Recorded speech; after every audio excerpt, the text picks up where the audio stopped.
Harry Potter and the White Wizard. Chapter 1. The Dream. The dream transported Harry to a barren landscape beneath a sky devoid of stars. Before him, a mountain ablaze with fire dominated the horizon, its flames casting an ominous glow on the surroundings. The sight was terrifying. Amidst the fiery roar of enormous black dragons and the poisonous fumes of darkness, figures emerged cloaked in black, flying dreadful scaled bird-like creatures, emanating a dread far surpassing any Dementor's chill as they silently circled the mountain. In this dream, two figures caught Harry's attention. One was a tall, old man with a flowing white beard and robes that shimmered in the red light of the fires below, standing like an ancient, mighty king upon the edge of doom. Next to him was a smaller figure, terror upon his face frozen where he stood in fear. In a moment that chilled Harry to the bone, the tall figure lifted the smaller one, casting him into the fiery mountain. As the scene shifted, Harry found himself in a village of small, jovial beings, their laughter a stark contrast to the previous scene. They lived in peace, untouched by the darkness of the mountain, finding delight in cultivating their gardens, enjoying leisurely strolls along winding paths, and gathering for cheerful parties in cozy homes built within hills. But the dream took a final, unsettling turn. Harry saw a figure emerging from the shadows, a man with a bald head and the snake-like features of Lord Voldemort. The sight jolted Harry. The Voldemort he knew had long, straight white hair, a stark contrast to the bald figure before him.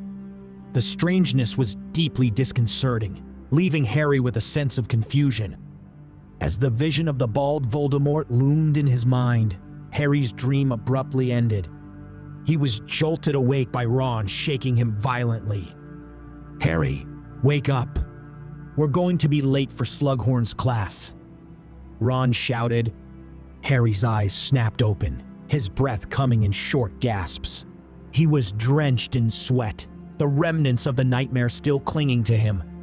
The vivid images from his dream, the fiery mountain, the mysterious figures, and the chilling appearance of a bald Voldemort lingered in his mind. "What time is it?" he stammered, his heart still racing. "It's nearly time for potions, mate. You were thrashing around in your sleep. Bad dream?" Ron asked, looking concerned as he took in Harry's disheveled appearance. Harry nodded. "Yeah, a really weird one. But I'll tell you about it later. We need to hurry." Scrambling out of bed, Harry quickly pulled on his robes and together, he and Ron dashed out of the dormitory, making their way through the corridors of Hogwarts. As they hurried to Professor Slughorn's classroom, Harry's mind was still racing with questions about his dream. It was unlike anything he had ever experienced. The threat of Voldemort had been growing ever since his return had been witnessed at the Ministry. Since then, there had been an increase in attacks as close as Hogsmeade, and the entire wizarding community had been in a panic with fear of inevitably losing the war. Harry, Ron, and Hermione put away their things as the bells sounded, signaling the end of their potions class. It had been another major triumph for Harry, as he once again managed to impress Professor Slughorn with a perfectly brewed dream-enhancing potion. His success due to the useful notes scribbled in the margins of his Half-Blood Prince Potions book. Hermione looked down at the book in disgust.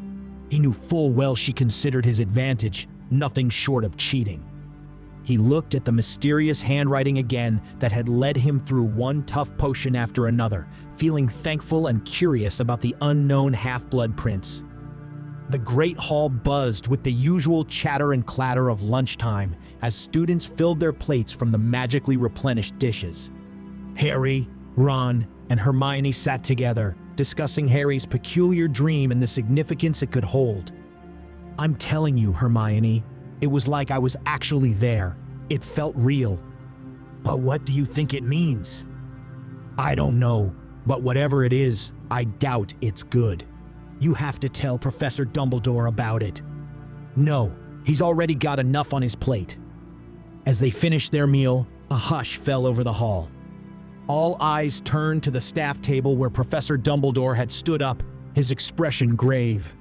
The entire hall seemed to hold its breath, expecting the worst as they had become accustomed in these dark times. "My dear students," Dumbledore began, his voice carrying through the hall. "As you are all aware, the news of current events outside our walls is grave. The threat from Voldemort and his supporters is growing, and our priority must always remain your safety and well-being." A murmur ran through the students. The mention of Voldemort's name still had the power to unsettle, despite Dumbledore's calm demeanor. "Therefore," Dumbledore continued, "we are making some changes to our staff to ensure the security of Hogwarts and to provide you with the best possible education in these trying times." Harry, Ron, and Hermione exchanged foreboding glances, wondering what new disaster Dumbledore was about to unleash now. Professor Slughorn, who has generously shared his knowledge and expertise with us this year, will be leaving us, Dumbledore announced, gesturing towards Slughorn, who nodded solemnly to the students. A ripple of surprise and murmurs swept through the hall. Slughorn had been a popular figure despite his eccentricities. He waved from the top table, acknowledging the sounds of disappointments from small pockets around the hall. To replace him, Professor Snape will be returning to his role as the Master of Potions, Dumbledore said, indicating Snape, whose expression remained inscrutable. The murmurs grew louder. Snape returning to potions was unexpected, but not entirely surprising. And to fill the role of defense against the dark arts teacher, Dumbledore paused for dramatic effect. We will be welcoming a new member to our faculty. This exceptional individual will no doubt be an invaluable addition in these times. The hall erupted in whispers and speculation. The defense against the dark arts position was notorious for its high turnover, and the identity of the new professor was a topic of immediate interest. The Great Hall, abuzz with speculation and hushed conversations, fell silent as the doors swung open with a dramatic flourish. All heads turned to see the thin figure making its entrance. In strode an elderly man, his long white hair dropping down to his waist, and his attire was of a pure, dazzling white, complemented by a long staff that seemed to radiate an aura of power. Harry's eyes widened in shock. "That's him! The man from my dream! I saw him throwing a child into a fire," he whispered in disbelief. Ron and Hermione turned to him with confused expressions. "What?" Hermione asked, her brow furrowed. Before Harry could respond, Dumbledore rose from his seat, his face alight with a welcoming smile. "Ah, Professor, you're earlier than we expected," he said, his voice resonating excitedly through the hall. The old man stopped before the high table, his eyes scanning the room with a sharp, penetrating gaze. "A wizard is never late, nor is he early. He arrives precisely when he means to," responded the stranger in a voice both raspy and mysterious, his words perceptibly carrying more depth and authority than those of their own headmaster. "Wow, he makes Dumbledore seem young," said Ron sheepishly. The students, staff, and even the ghosts of Hogwarts looked on in fascination as Dumbledore gestured for the newcomer to join them at the staff table. The atmosphere in the Great Hall was electric with curiosity and apprehension. Who was this mysterious new figure, and what did his arrival mean for Hogwarts? After exchanging a few words with the newcomer, Dumbledore turned once again to the hall. "Please give a warm welcome to Professor Gandalf, who joins us from distant lands," he announced. "I am confident he will bring a wealth of knowledge and experience that you will all profit greatly from," announced Dumbledore before once again resuming his seat. From the corner of his eye, Harry noticed Snape's expression. It was one of barely concealed disdain. Ron, following Harry's gaze, leaned in and whispered, "He doesn't look very happy." "Well, he's just lost the job he waited over a decade for." "I'm not surprised," responded Hermione in a low voice, her eyes fixed on Snape. Turning back to the staff table, Harry's attention was drawn to Professor Gandalf, who had produced a long smoking pipe and was in the process of lighting it. Professor McGonagall, sitting beside him, wore a look of mild disapproval, her lips pursed in a silent reprimand. "Gandalf? I've never heard of him." "Have you, Hermione?" Harry asked. "No, I don't think so," replied Hermione, her brow furrowed in thought. "He doesn't appear in any of the books I've read." As the three of them watched, Professor Gandalf took a deep puff from his pipe, sending a small cloud of smoke into the air. The sight was so out of place in the Great Hall that the entire hall looked on in silence, transfixed. "We'd better go before we're late for class," Hermione said finally, breaking the spell of the moment. The trio stood up, still exchanging speculative glances and theories about their new professor.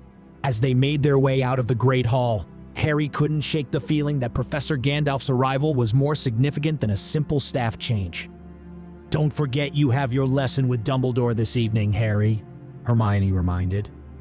Harry nodded. "I'll see you both later."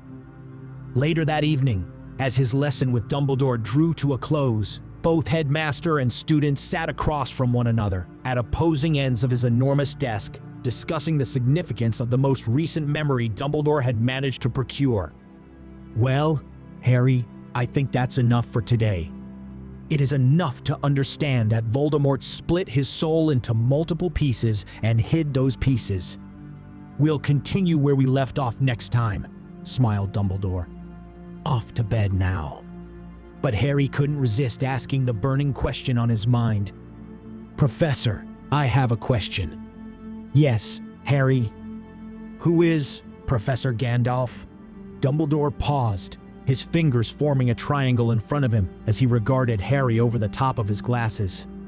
His eyes seemed to delve into a deeper, more distant place. "Professor Gandalf," he began slowly, "is a bit of an enigma, even to myself, I must admit. He applied for the role of defense against the dark arts teacher, and due to the lack of alternative candidates, one of whom was on the register, I had no choice but to accept. But who is he, Professor? I've never heard of him."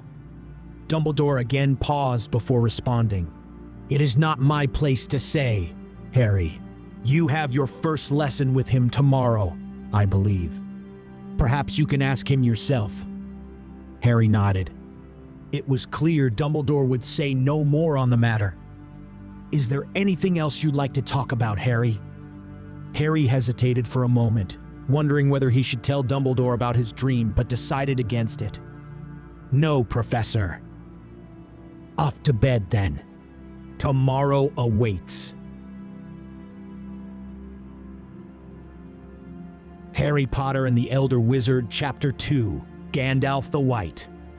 The arrival of Professor Gandalf at Hogwarts School of Witchcraft and Wizardry set the ancient school abuzz with whispers and excitement.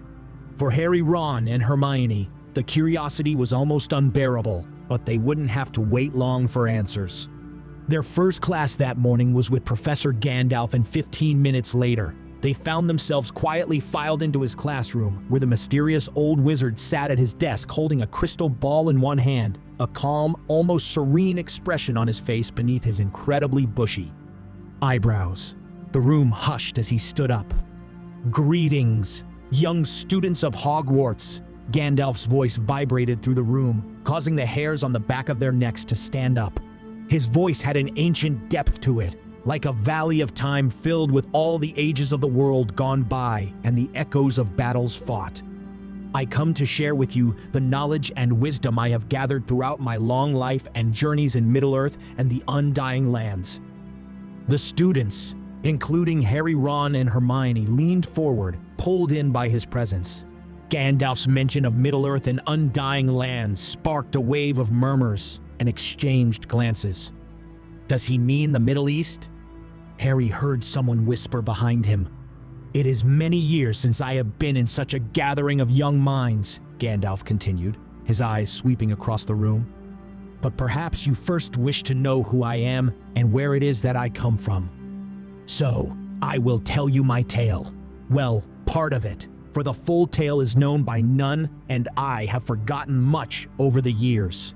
As he spoke, Gandalf began weaving a tale that was both spellbinding and fantastical. He spoke of ancient civilizations, of realms that existed beyond the confines of their known world, of mythical creatures that roamed vast and uncharted lands. His words painted vivid pictures in the minds of his listeners, transporting them to places they had never imagined. The tales of Middle-earth, with its heroes and villains, its battles and adventures, ignited the imaginations of everyone in the room. Harry and Ron exchanged looks of awe and wonder, but Hermione put up her hand. "Professor? Mrs. Cotton? Granger, actually, sir, there's nothing about any of this in any of the books I've read. Nothing about a Middle-earth, hobbits, the Shire, or Mordor. Nothing about destroying anyone's ring, sir." The classroom was silent for a moment as Hermione's words hung in the air. There was a collective sense of disbelief mixed with fascination at the professor's storytelling ability. Gandalf nodded, a faint smile playing on his lips. "Indeed, Miss Granger, I recognize in you the autistic condition, but you are indeed correct. The tales and histories of Middle-earth are not to be found in your library or any known to the wizarding world. These are stories from a time and a place far removed from your own, from an age that predates the known history of magic as you understand it. Predating recorded history itself. In fact, there are some rings which are just not meant to be destroyed, Miss Cotton," he finished with a wink. The students exchanged slightly bewildered and unsettled looks. Gandalf's gaze swept across the room, his eyes reflecting the depth of his knowledge. "The world I come from, the world of Middle-earth, existed nearly 50,000 years ago. It was a time of great heroes and terrible villains, of epic battles and profound magic. The tales of that age have been lost to time, save for a few who remember and carry them forward." Harry, Ron, and Hermione listened intently. Harry's thoughts were on the dream he had had of the fiery mountain, the dark riders, and the figure of Gandalf himself. Could it be that his dream was a glimpse into this ancient world? Hermione's hand shot up again. "But Professor, how is it possible for you to be here, in our time? How did you travel from your world to ours?" Gandalf leaned against his desk, his eyes momentarily distant, as if recalling a long-forgotten memory. "I have remained enduring while all others perished." Ron, who had been silent, finally spoke up. "But why are you here, Professor? Why come to Hogwarts?" Gandalf's expression turned serious. "I am here because the fate of your world stands upon the edge of a knife. If uncorrected, it too will fall to darkness and ruin. Your world is ill-equipped to fight such foes. I am here to aid you in your fight against it, to share the wisdom of my age with yours. In my class, you shall learn a new magic, far more powerful and ancient than the feeble sorcery you now consider magic. Dumbledore's army is strong, but Gandalf's is mightier still." The bell rang, signaling the end of the class, but no one moved. They were all too absorbed in Gandalf's words. "Fly, you fools," said Gandalf with a smile. The students immediately rose from their seats and began leaving the classroom, almost as if compelled by a hidden power in the old wizard's voice. As the days turned into weeks, Gandalf's presence at Hogwarts became a transformative force. Not content with simply teaching the standard magic expected at the school, instead, he delved into the depths of ancient and forgotten arts. He unraveled the mysteries of elven enchantments, revealing the intricate and ethereal nature of their magic. He brought to light the secrets of dwarven runes, showcasing the earthy and powerful essence that lay within their craft. And with great care and caution, he explored the dark arts, not to encourage their usage, but to impart a deeper understanding of their allure and dangers. In his classes, Gandalf imparted his own extraordinary magic, surpassing the potency and power of the conventional spells of which they were familiar. He pushed the students to venture beyond the ordinary, urging them to challenge themselves and delve into the depths of their untapped potential. Gandalf emphasized the importance of resilience, teaching them to confront and triumph over obstacles. His teachings transcended the confines of the prescribed curriculum, interweaving profound lessons of morality, courage, and the unyielding strength of fellowship. With each passing day, Gandalf's wisdom and experience became increasingly apparent. He not only led his students on expeditions to the Forbidden Forest, where they had the rare opportunity to encounter magical creatures and witness the importance of coexistence and harmony, but he also regaled them with tales of long-ago adventures with the Ents and Gwaihir the Wind Lord. Gandalf's insatiable curiosity kindled their own as he presented them with ancient artifacts, challenging them to decipher forgotten runes and unlock the long-lost secrets of powerful enchantments. Outside the classroom, Gandalf became a steadfast pillar of support for his students, readily offering counsel and guidance to those in need. His door was always open, some students joking he had forgotten how to shut it, and many sought solace in his wise words, finding comfort and reassurance as he provided a puff of Old Toby while offering his invaluable guidance. Gandalf keenly perceived the sparks of greatness within everyone, nurturing an environment where they could flourish, grow, and harness their true potential. Under the guidance of Gandalf, Neville Longbottom grew remarkably in confidence, embracing challenges that once seemed insurmountable. Gandalf recognized resilience and determination within Longbottom, fostering for him an environment where he could flourish and hone his magical skills. Neville's progress was nothing short of extraordinary, and as he excelled in his studies and displayed unwavering courage in the face of adversity, the title of Neville the Brown was bestowed upon him in homage to his mastery over the earth arts. Ron Weasley, once known for his moments of self-doubt, flourished under Gandalf's guidance as well. Impressed by Ron's unwavering loyalty and heart, Gandalf playfully bestowed upon him the title of Ron Wise Gamgee. One afternoon, as class began filing out, Gandalf beckoned Harry to stay back. As he left the classroom, Goyle accidentally knocked over an enormous pile of books perched precariously on Gandalf's desk. "Fool of a took," bellowed the old wizard, taking them all by surprise. "I have not passed through fire and death to teach clumsy wizards to mind their footing." Goyle looked mortified. "Fly, you fool." Goyle bolted from the room in fear. "Cotton, Gamgee, do pick up those books for me." As Hermione bent down to help, she was filled with curiosity. She had never seen any of these books before, neither in Flourish and Blots or in the restricted section of the library. There was an enormous book titled There and Back Again, A Hobbit's Tale and the Ancient Runes of Doran's Folk. She picked this last one up and examined with interest, catching Gandalf's eye, which twinkled.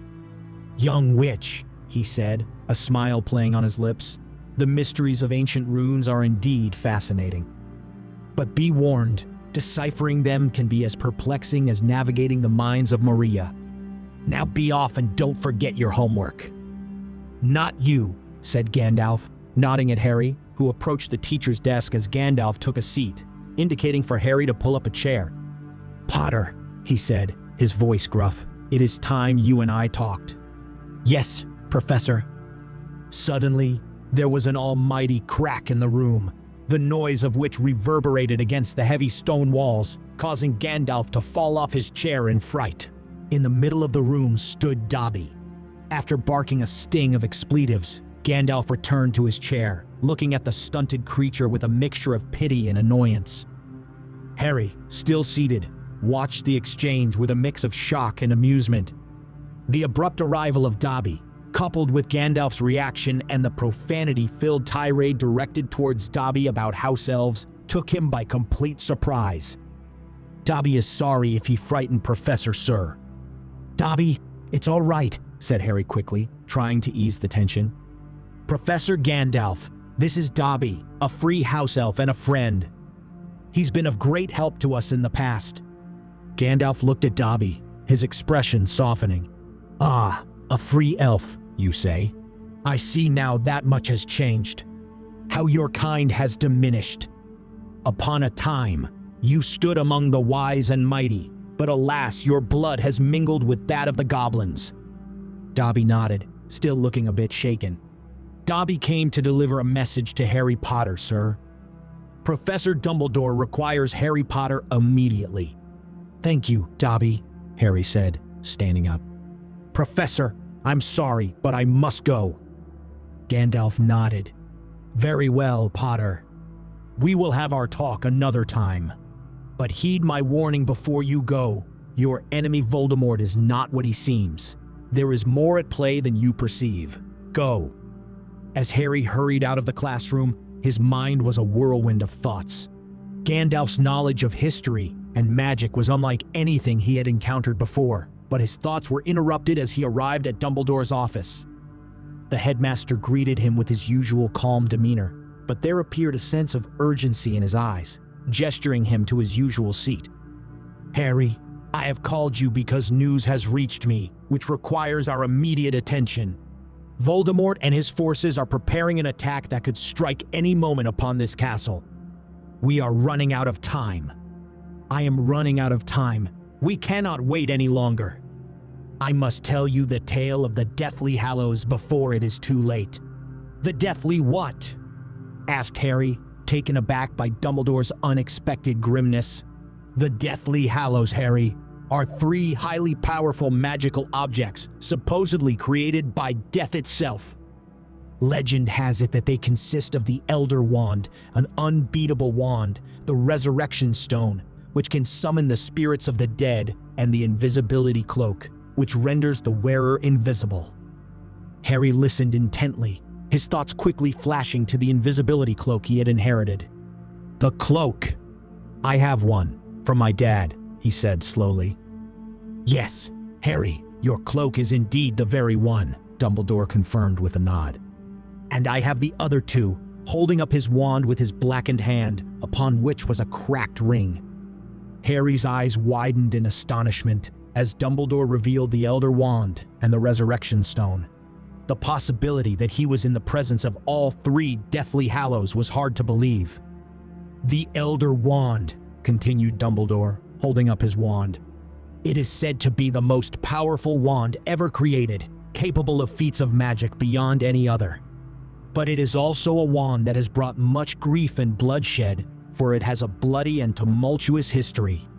It has drawn those hungry for power, and has been the cause of many a wizard's downfall. Dumbledore then looked at the ring on his finger, his expression somber. And this, Harry, is the Resurrection Stone. It can bring back echoes of the dead. Bring back the dead? Stammered Harry in disbelief. No, Harry, not bring back the dead, not back to life as we know it. They are mere shadows of the dead, unable to interact with our world in any meaningful way. It's a dangerous object, Harry, for it tempts us with something we can never truly have. These Hallows, if united, would make one the master of death. What does it mean to be master of death? Asked Harry, but Dumbledore cut in. Voldemort will come for the wand. He must not get it. At that moment, there came a heavy knock at the door. Come in, said Dumbledore. In stepped Professor Gandalf with a presence that seemed to fill the room. His white robe shimmered faintly, and his eyes shone bright beneath his bushy eyebrows. Ah, Professor Gandalf, greeted Dumbledore, a small note of relief in his voice. To what do I owe this pleasure? Gandalf nodded, his gaze briefly moving to Harry before settling on Dumbledore. In one hand, he held his staff, and in the other he held his crystal ball. I sensed a disturbance, a convergence of powerful forces, he said in his deep, rumbling voice. We must take counsel before we are beset on all sides, my friend. Dumbledore nodded. Please excuse us, Harry. I will send Dobby when I'm done, said Dumbledore apologetically, dismissing Harry. Harry stood without hesitation. He felt tempted to ask permission to stay and listen, but he knew better. The Council of Dumbledore and Gandalf had begun.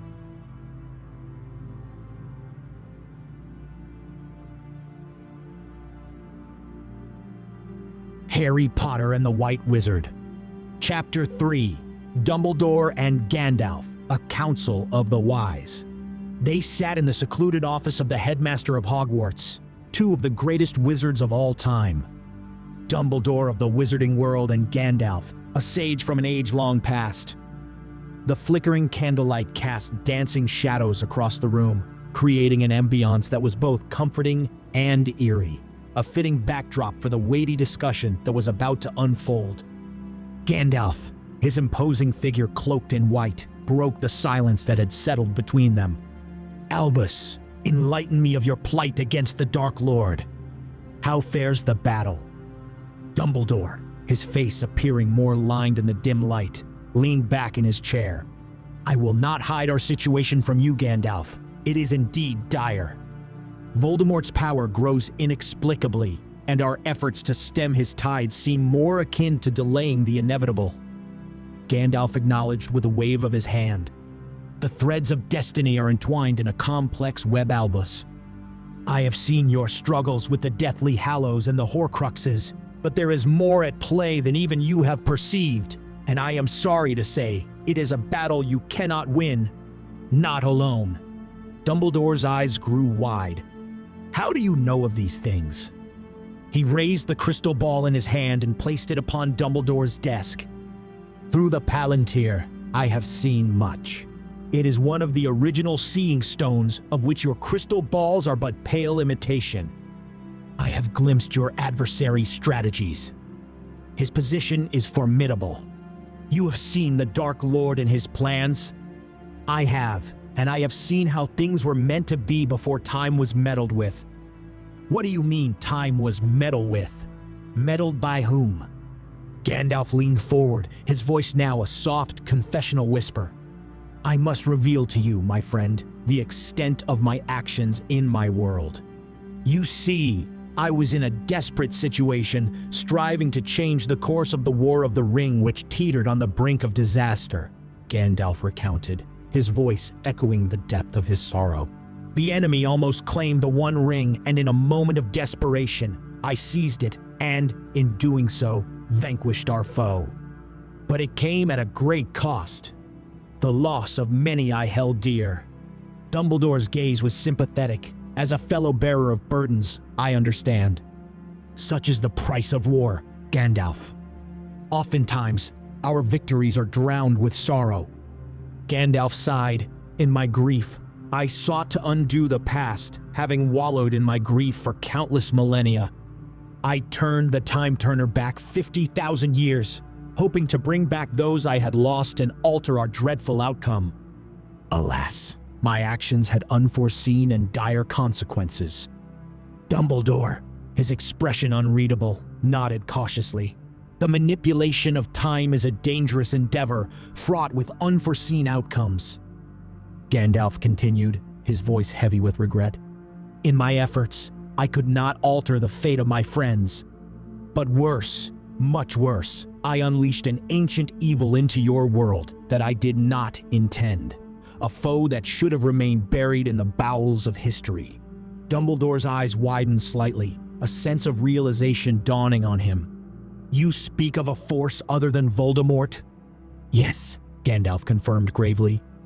"In tearing apart the fabric of time, I inadvertently allowed the spirit of Saruman, corrupt and filled with malice, to endure. This spirit has now merged with Voldemort, making him far more dangerous than I could have imagined." Dumbledore leaned forward, frowning, his hands clasped. "Merged with Voldemort. When a soul is ripped from a body, it leaves behind a void, a gap which can be filled by spirits equally broken and uncontented with the finality of death. Souls bent upon retribution and destruction of the pure and innocent. When Voldemort created his Horcrux, his body was no longer whole, allowing it to be occupied by a foe beyond this time. It is why Voldemort is far more formidable than he should be. So, if I understand correctly, we face not only Voldemort but an ancient foe from your time?" asked Dumbledore, choosing not to address the fact that Gandalf knew of the Horcruxes at this moment. "Indeed, our enemy is not the Voldemort that should have been. He is something far more formidable, a fusion of dark powers from two worlds. His spirit is now bolstered by the cunning and malice of Saruman. Once amongst the wisest of my order, he fell to darkness long ago. corrupted by greed and power. This school is built upon the ruins of his ancient dwelling on the borders of Fangorn Forest. Dumbledore considered Gandalf's words quietly for a moment before responding.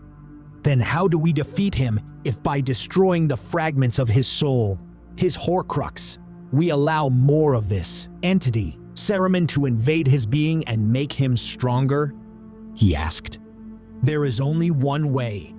We must release the fragments of soul that are trapped in these Horcruxes and destabilize his body. Both souls will vie for dominance of one body, perhaps destroying one another, or perhaps it will only make him stronger. A cup can only hold so much tea if you take my meaning. I confess, I do not know which the likelier outcome, but it is the only way to untether them from immortality. If we simply destroy the Horcrux, then Saruman will have the chance he needs to once more raise his armies and establish his kingdom. A long silence descended in the office as Dumbledore considered Gandalf's news. Suddenly, his expression changed to one stricken with grief. Harry Potter, the boy marked by Voldemort, stands at the center of this conflict. Gandalf. He carries a fragment of Voldemort's soul within him, a piece that must be destroyed or removed to defeat Voldemort. I had planned meticulously for years, ensuring the boy survived, but if your counsel is correct, I cannot see a way for Harry to survive the release of Voldemort's soul fragment. A tear ran down the long nose of Dumbledore. Gandalf smiled. Do not fear, for I bring at least a glimmer of hope, Albus, for I possess the means to extract this fragment from the boy. How? Asked Dumbledore, his face still full of concern. As one might draw poison from a wound, I will draw out this tainted soul, cleansing the boy. You would suck out his soul? In a manner, yes. But at what cost? The loss of his life? Gandalf's eyes twinkled with a hint of his inherent wisdom. No, Albus. The boy will live. The removal of this fragment will not harm him. It's a delicate process, but within my power. Dumbledore's eyes lit up with a renewed sense of hope. Then we must act swiftly. At that moment, Dumbledore called out, Dobby! With a sharp crack, the Free House elf appeared beside them, causing Gandalf, still on edge from their tense discussion, to react instinctively. With a swift motion of his staff, Gandalf inadvertently struck out, sending Dobby flying hard across the room. For a moment, confusion reigned. Dumbledore quickly rose from his chair, his expression a mix of concern and surprise. Gandalf, it's Dobby. He means no harm. Gandalf, realizing his mistake, lowered his staff, a look of mild embarrassment passing over his face. My apologies, Dobby. My reactions were honed in a different time, a different war. Dobby, now nursing a large bump on his head, looked up with wide, pained eyes. Dumbledore, with a wave of his wand, gently eased the swelling and soothed the bruise. There, Dobby, that should feel better. Dobby nodded, still a bit dazed but visibly better. Dobby is sorry for startling the great wizard, sir. Dumbledore gave a small, reassuring smile. It's quite all right, Dobby. Please, could you fetch Harry for us immediately? Yes, Professor Dumbledore, sir, Dobby said, still a bit unsteady but obediently disappearing with another crack to fetch Harry. Once Dobby had left, Dumbledore turned to Gandalf, a wry smile on his face. Our world's surprises can be somewhat jarring at times, even for a wizard of your stature. Gandalf, looking a tad sheepish, nodded. Indeed, Albus. The room settled back into a calm silence, awaiting Harry's arrival. When the door finally opened and Harry stepped in, he could sense a tension in the air. Harry, we have much to discuss, Dumbledore began. But first, Gandalf has something he must do. Gandalf approached Harry, his staff in hand. With a few ancient words, a soft glow emanated from the staff's tip, enveloping Harry in a gentle light. The room was silent, the only sound being the soft hum of magic at work. After a moment, Gandalf's staff drew forth a wisp of dark smoke from Harry's forehead. It swirled in the air before being sealed into a glass vial that Gandalf had produced from his robes. The deed was done. The fragment of Voldemort's soul was now contained. Harry blinked, feeling an immediate sense of relief, as if a great weight had been lifted from him. Dumbledore and Gandalf shared a look of quiet triumph. "Thank you," Dumbledore whispered, his eyes full of gratitude towards Gandalf, before turning and placing a hand on Harry's shoulder. "Harry, you were an unintended Horcrux. Voldemort unknowingly transferred a part of himself to you the night he tried to kill you. But now, thanks to Gandalf, you are free of that part of him." I don't know what to say," responded Harry, shock and relief washing over him as he stood trying to understand this revelation. "So, he had been a Horcrux this whole time?" "There is nothing to say, Harry," Gandalf interjected kindly. "You have been brave beyond measure." Dumbledore gestured towards the door. "You should rest now, Harry. I must continue my talk with Professor Gandalf immediately." As Harry left the office, feeling lighter than he'd ever felt before, Dumbledore and Gandalf resumed their seats. "Thank you, Gandalf. A great burden has been lifted from me. My concern for Harry threatened at times my conviction for this war." Gandalf nodded, acknowledging Dumbledore's gratitude. "Now, Albus, we must prepare," Gandalf said, turning serious once again. "The road ahead will be challenging, and you cannot fight this battle alone, Albus. The enemy we face requires our combined strength." Dumbledore showcased his blackened, withered hand. "Unfortunately, my strength has waned, Gandalf. Age and injuries have taken their toll, and I am no longer the wizard I once was." Gandalf studied Dumbledore's withered hand gravely. "This will not do, Albus. We need you at your best if we're going to stand a chance in this war." Dumbledore sighed. "Alas, I have reached my limit. There is not much we can do other than to continue our resistance. Perhaps there is a way." Gandalf reached into the folds of his robe and produced a ring, its gem glinting in the candlelight. "Then accept this gift, Velia, the Ring of Air. It was borne by Gil-galad and Elrond, and now it is yours. It is an elven ring of healing." As Dumbledore slipped the ring onto the index finger of his blackened hand, a miraculous transformation occurred. With immediate effect, the withered hand restored. His body appeared to regain the vigor of youth, though his eyes retained the wisdom of his years. "Together, Albus, we must confront this darkness. The fate of our worlds hangs in the balance." Dumbledore's eyes, wide with wonder behind his glasses, felt an invigorating surge of strength. "What magic is this?" he asked in awe, taking off his glasses as his vision returned to that of his youth. "This is Velia, one of the 3 rings of the elves. I entrust it to you, knowing you will use its power for the greater good. It will amplify your wisdom, heighten your perception, and more importantly, heal your body." Dumbledore felt a sensation akin to a refreshing ocean breeze, invigorating his spirit and clearing his mind. It bestowed upon him a clarity and focus beyond anything he had previously known.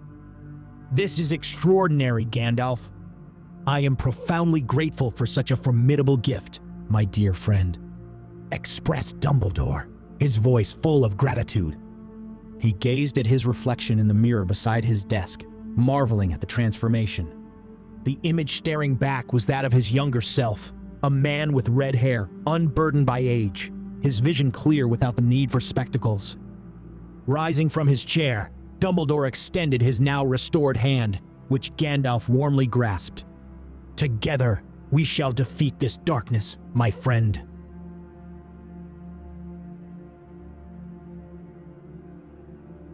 Harry Potter and the Elder Wizard. Chapter 4: The New Care of Magical Creatures Teacher. The castle buzzed with intrigue, whispers, and rumors the next morning.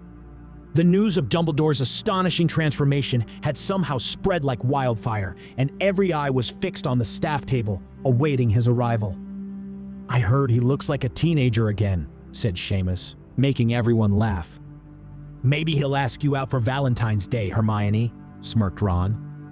At least he's not ginger, spat Hermione in a savage clapback, stunning Ron. As if on cue, the door swung open with a grandeur that silenced the hall. Dumbledore, with his newfound youth and vigor, strode confidently to the podium. His appearance was startling. Gone were the wrinkles and signs of age. These were replaced by the smooth skin and robust health of his younger years. Murmurs erupted, but a raised hand from their headmaster brought instant quiet. "Good morning, my young wizards and witches," he began, his voice strong and now less old-sounding than they were accustomed. "Some of you may have noticed a small change in my appearance. Last night, an old friend provided me with the gift of rejuvenation. I stand before you now, renewed, reinvigorated, and ready to defend our beloved school and the wider wizarding world against the darkness that encroaches." The hall erupted into whispers once more, the students exchanging looks of awe and disbelief.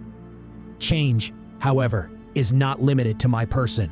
Hogwarts itself must adapt for the times we face. In the coming days, you will notice several changes around the school. These are necessary to ensure our safety and to prepare us for the challenges ahead. With a final reassuring smile, Dumbledore returned to his seat, leaving the hall reignited with excitement and speculation.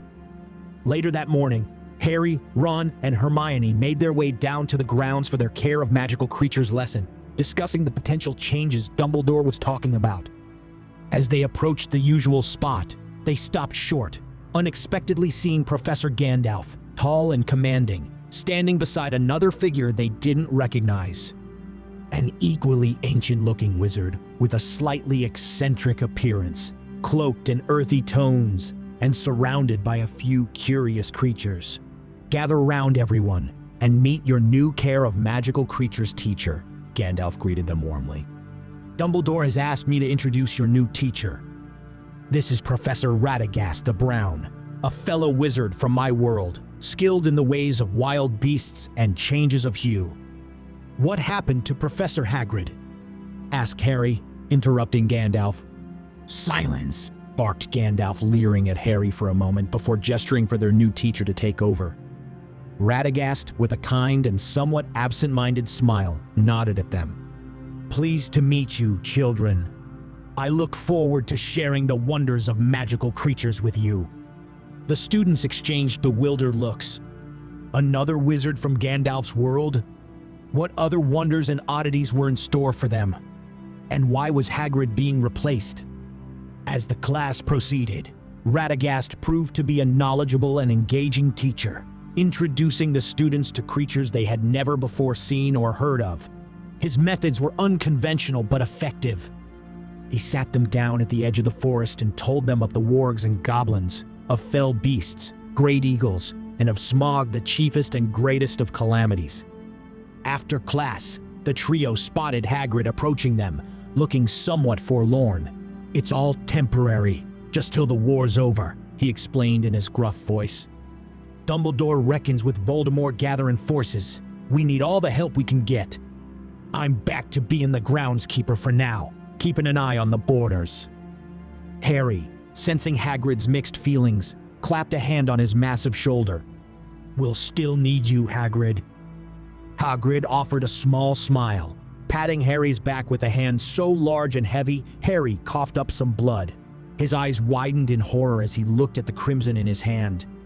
He hoped the internal bleeding wasn't too bad as Hagrid, who seemed oblivious to what he had done, went on.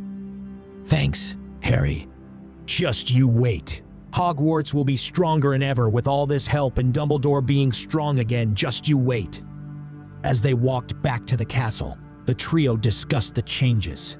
Hogwarts was evolving, preparing for a battle that loomed ever closer. With Gandalf and Radagast's arrival, they felt a mix of hope and uncertainty. The war was coming, but so were allies from beyond their world, bringing with them new strengths and weapons perhaps. Above them, the castle stood tall and proud, a beacon of light against the coming darkness.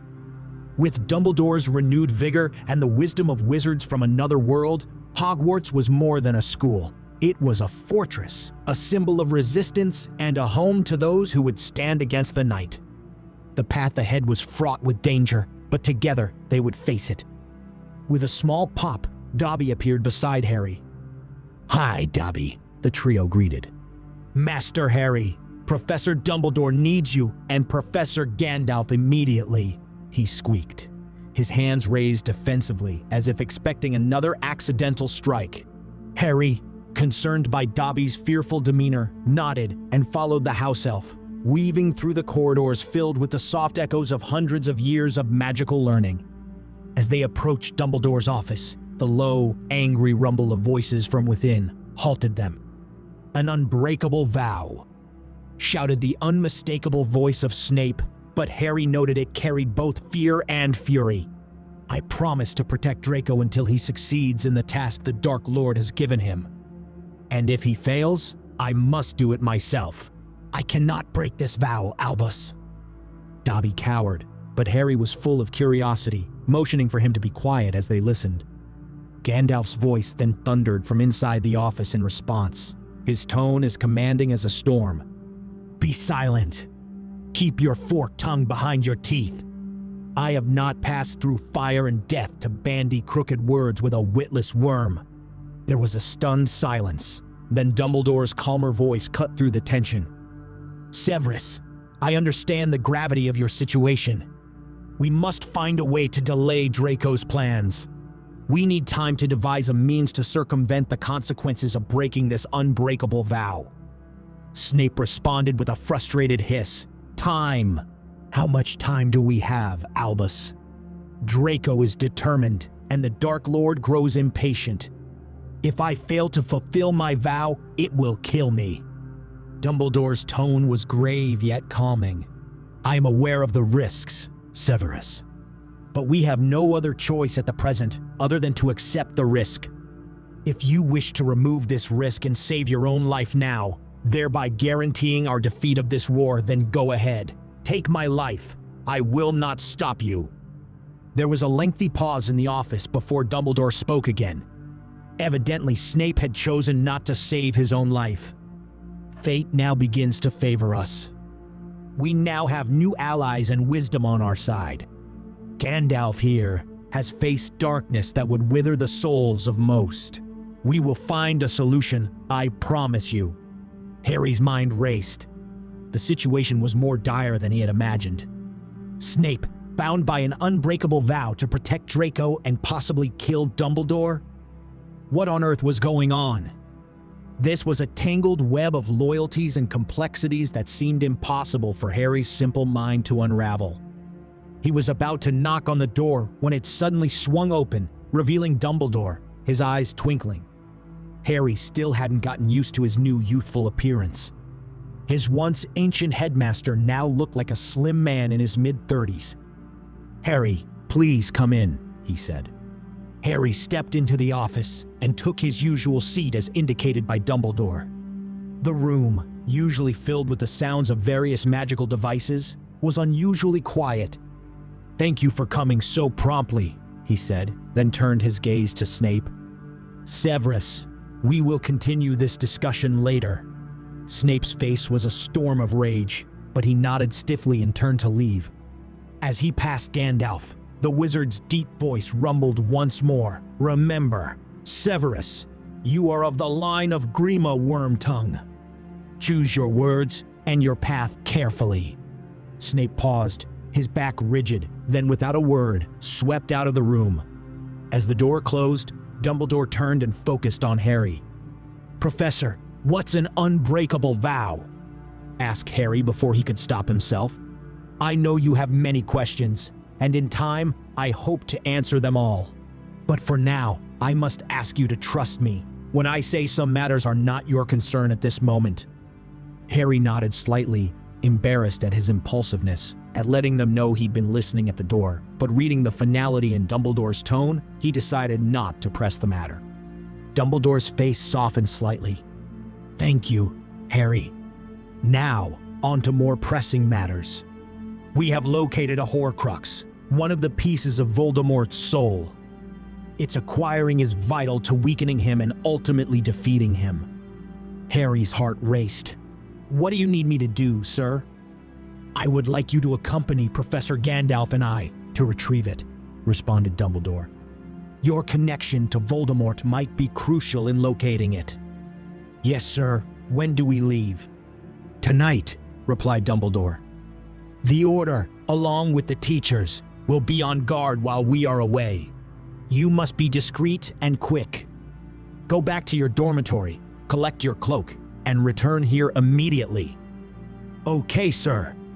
I'll be back as quickly as I can." And without hesitation, Harry rose and hurried out of the office. Fortunately, on his way to Gryffindor Tower, he found Ron and Hermione and quickly pulled them aside. "Listen," he said in a hushed tone. "Dumbledore and Gandalf will be away from the castle tonight. They're going after a Horcrux, and I'm going with them. Stay on guard and keep this quiet. I have a feeling there might be trouble tonight." "Wow," said Ron, his face a mixture of fear and admiration, while Hermione looked worried. "Be careful, Harry," she said tensely. "I will," he promised, before dashing off to his dormitory. Cloak in hand, Harry returned to Dumbledore's office, panting. "Are you ready, Harry?" Dumbledore asked. Harry nodded, his hand gripping the cloak tightly. "Yes, sir." "Very well," said Dumbledore, standing up. He approached a cabinet and withdrew a small, intricately carved box. "We will be traveling by portkey. It is a safer and more discreet way to travel under the current circumstances." As Harry prepared to step forward, Gandalf's gaze fell upon the cloak in his hand. "May I?" he asked, extending his hand. Harry handed the cloak over, and Gandalf examined it closely, his eyes narrowing with vague familiarity. "Ah, this is no ordinary garment," he remarked, as though recognizing an old possession. "An enchanted elven cloak of Lothlorien, if I'm not mistaken. A rare and valuable piece of craftsmanship." "You know about my cloak?" asked Harry in surprise. "I do," Gandalf smiled, a glint of appreciation in his eyes. "It will serve you well on our journey." He handed the cloak back to Harry, but did not elaborate any further. Gandalf stepped forward, his eyes reflecting the flickering light of the room. "The road ahead will be perilous, Harry. Keep your wits about you." "I will, sir." Dumbledore offered an encouraging smile. "I have no doubt of that, Harry. Now, let's go." The three of them touched the portkey. There was a sudden jerk behind their navels, and the world whirled away. Their quest for the Horcrux had begun. Harry Potter and the Elder Wizard. Chapter 5: The Cave. The world was a storm of fury and noise as Harry, Dumbledore, and Gandalf approached the cliffside where the cave lay hidden. The cave Harry had seen, in the memory Dumbledore had shared with him. The sea churned below them, its waves crashing against the cliffs with a ferocity that sent sprays of cold salt water hurtling into the air. The sky, a dark canvas of ominous clouds, threatened with the occasional flash of distant lightning. The entrance to the cave was barely discernible against the dark, rocky backdrop. Dumbledore led the trio to the edge, his wand glowing softly in his hand. With intricate gestures and a whispered incantation, the entrance widened, the sea momentarily calming at the mouth of the cave. "We'll have to swim across." Dumbledore's voice cut through the roar of the wind, barely audible over the tumult of the sea. Harry looked at the churning waters with a deep sense of dread. "Could you not conjure a boat, Professor?" "It's only water, Harry. Don't be afraid of getting a little wet," replied Dumbledore with a clear look of disappointment in his eyes.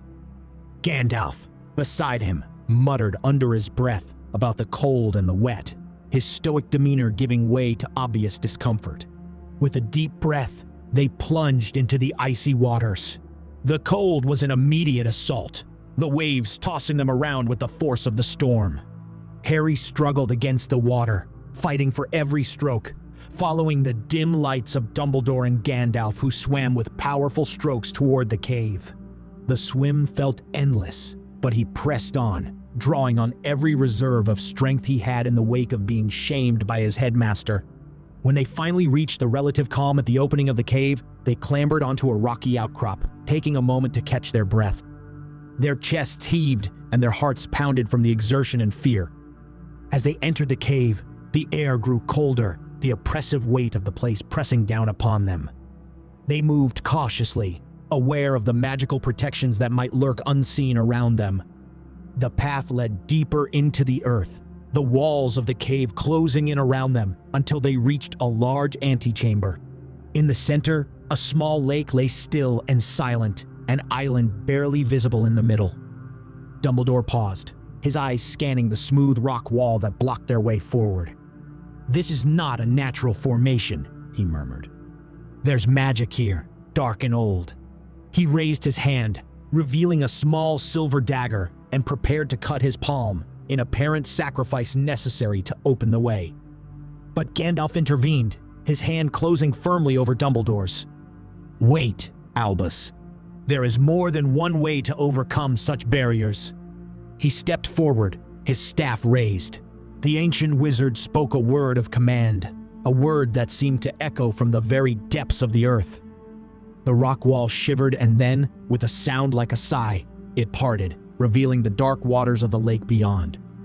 Entering, they turned the corner and a massive cavern opened up before them, revealing a vast underground lake. In the center, an island loomed, a solitary silhouette against the dimly lit waters. On it, they could just make out the outline, a small thin altar of sorts. Dumbledore, his eyes sharp and searching, investigated the area, his wand illuminating the dark recesses along the shore. It was then that he discovered something hidden from ordinary sight, a small chain, partially submerged and almost indistinguishable from the rocks around it. Dumbledore tapped the chain with his wand. There was a small clinking sound, and then, to Harry's surprise, a small boat began to emerge from the shadows, pulled towards them by the enchanted chain. It bobbed gently on the surface of the lake, seemingly waiting for its passengers. "This will carry us to the island," Dumbledore declared.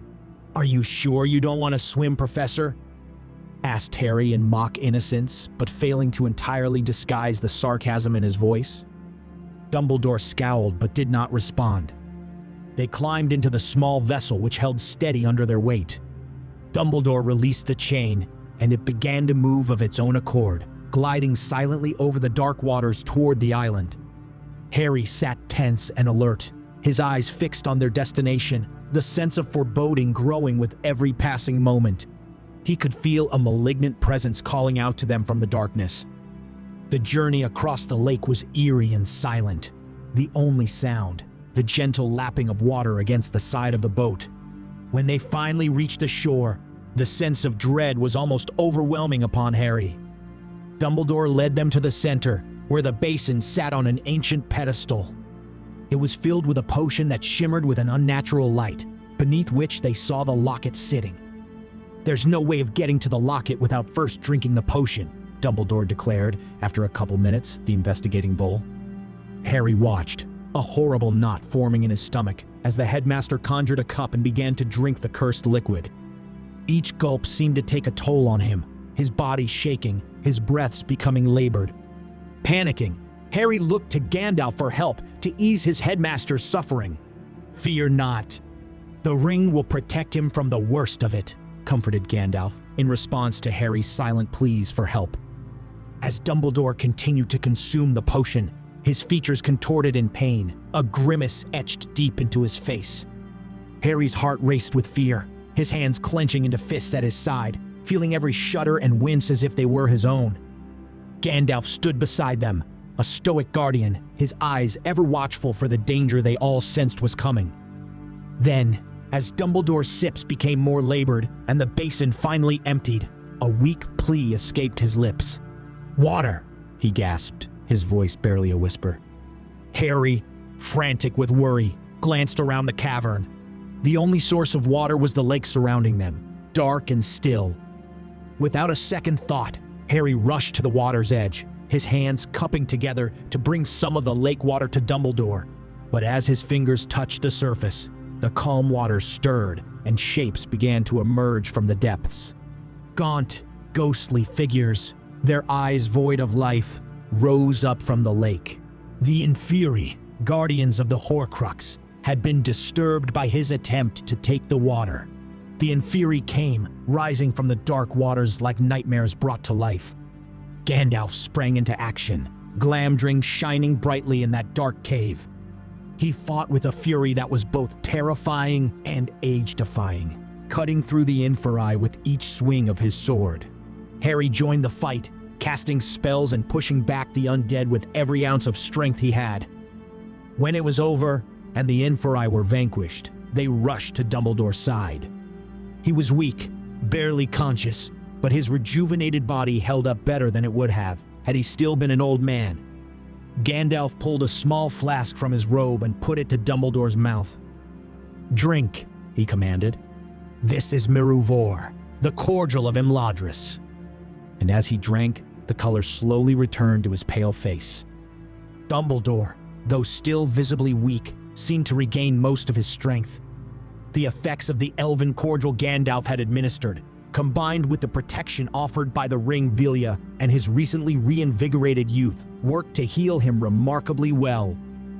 Harry shuddered at the thought of what might have happened if they had not had all these things, and Dumbledore was still an old man. After a few minutes, his breathing steadied and color returned to his cheeks. Once the immediate danger had passed and the last of the Inferi retreated into the Black Waters, Gandalf turned his attention to their situation. "Albus, we cannot linger here. Let's return to the school," he counseled. "Let's go," said Dumbledore, nodding. Suddenly, with a familiar sensation of being pulled through a tight tube, they apparated away from the island, leaving the dark cave and its horrors behind. They arrived amidst the familiar sights and sounds of Hogsmeade, but their attention was immediately drawn to the dark mark visible in the distance, casting an ominous glow over the tallest tower of Hogwarts. "What?" gasped Harry, his heart sinking. The symbol of fear and death hovered above his school, signaling that danger and maybe even death had already arrived. Dumbledore now stood strong, his vitality visibly restored, looking toward his school with a cold fury. Thinking quickly, Harry ran and secured them broomsticks from Madame Rosmerta, who was aware of the urgency and did not dare question the trio. Mounting the broomsticks, they took to the air. The wind whipped around them as they soared towards the castle. The journey was a blur, the landscape below passing in a rush of shadows and light. Harry's mind raced with fear and dark thoughts. What had transpired under the dark mark? Were they too late? As they landed on the tower, the air crackled with tension, and the dark mark loomed ominously above, casting a pale green glow on surroundings. Without warning, a disarming spell struck Dumbledore. His wand flew from his hand, clattering to the ground, where Draco Malfoy quickly scooped it up. Dumbledore, with a swift motion, had managed to cast a freezing charm on Harry before being disarmed, keeping him hidden and immobile under the cloak, ensuring he wouldn't intervene. Had Dumbledore's newfound youth come at the cost of his wits? Harry thought angrily. Why had he chosen to immobilize his own ally and not the enemy before him, costing him his wand and opportunity to defend himself? His heart pounded as he now watched Draco Malfoy approach Dumbledore, his wand shaking as he pointed it at their headmaster. Their situation was fraught with nervous tension as Draco fought a particularly challenging moral quandary.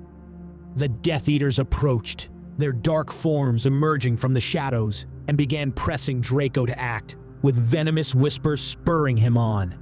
As Draco struggled, torn between his orders and his conscience, Snape appeared, his face a mask of unreadable intent as he approached Dumbledore. The moment was charged, a standoff that felt like the calm before a storm.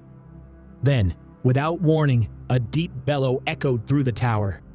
Gandalf, who had been momentarily out of sight and forgotten about, emerged with a fury unmatched. His staff raised high, he unleashed a powerful blast of magic that went off like a bomb. The Death Eaters, caught off guard, were flung like ragdolls, some careening off the tower into the abyss below. Draco, his resolve faltering at the sight of such raw power, was caught in the shockwave and thrown over the edge, his scream piercing the night. But at that moment, Snape, in a flash of dark magic, transformed into an enormous ugly bat, swooping down after him. In the corner of his eye, Harry was able to see the large bat-like form catching the screaming Draco before he could hit the ground and carrying him away into the night. The remaining Death Eaters, those who had managed to cling to the tower, scrambled to escape, their plans in disarray. Gandalf now stood in their midst unveiled, a blinding white figure. He unleashed Glamdring and with a smooth sweep took off the head of Fenrir Greyback, instantly unaliving him and causing the other Death Eaters to scatter. Only one masked Death Eater remained, raising his wand to strike at the unarmed Dumbledore, but before the spell could leave his lips, Gandalf was upon him. With another swift, clean stroke, Glamdring cut through the air and severed the Death Eater's arm. It fell to the ground with a sickening thud, causing the masked Death Eater to scream loud enough to wake the entire castle. The battle was over almost as quickly as it had begun.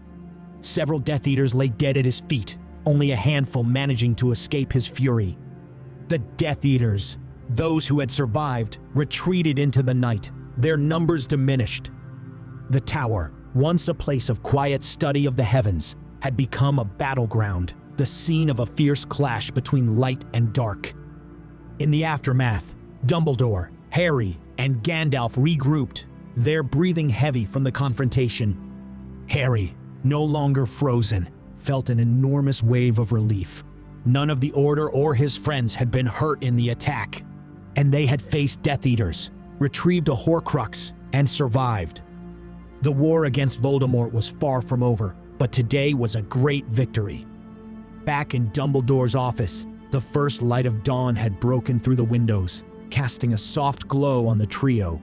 They sat reflecting on the night's events. "We have achieved a great victory today, Albus, but I fear the final confrontation will not be so easy." "No, Gandalf, our situation is far more dire than you realize," responded Dumbledore, looking uncharacteristically distraught. "I lost the Elder Wand to Draco. Should Voldemort claim it, I fear he will become unbeatable, with the spirit of Sauron aiding him even for our combined strength." Gandalf was silent for a moment. Then, with a sudden brightness, he spoke, "Not while I walk Middle-earth. I've come to you at this crucial turn of the tide, not to witness your defeat, but to aid you against the forces of evil. This Elder Wand, these Deathly Hallows, are more familiar to me than you might imagine." Dumbledore's eyes widened, recalling prior mention of them by Gandalf. "You know of the Hallows?" "I do, for I was there at their inception. The tale of the Peverell brothers and the gifts I bestowed upon them has been twisted through the ages. But know this, the power they wielded, the power you fear now, is but a shadow of what truly was," revealed Gandalf. You were Death?" stammered Harry incredulously, his mind reeling. Gandalf nodded solemnly. "I have been many things, Harry, and to many I was indeed been Death.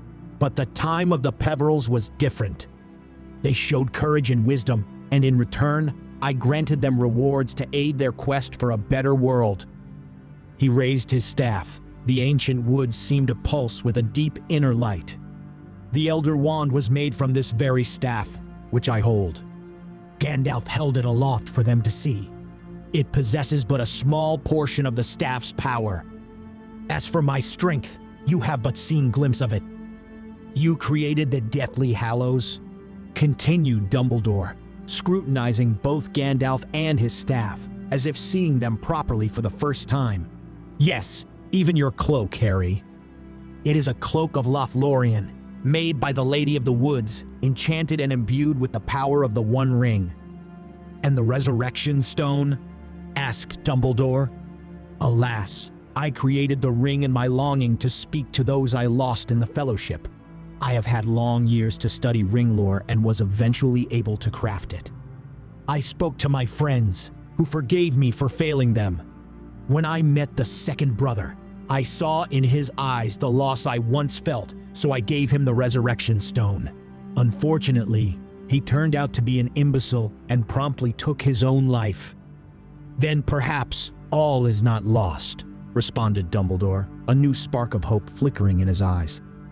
No, indeed it is not. Harry Potter and the Elder Wizard.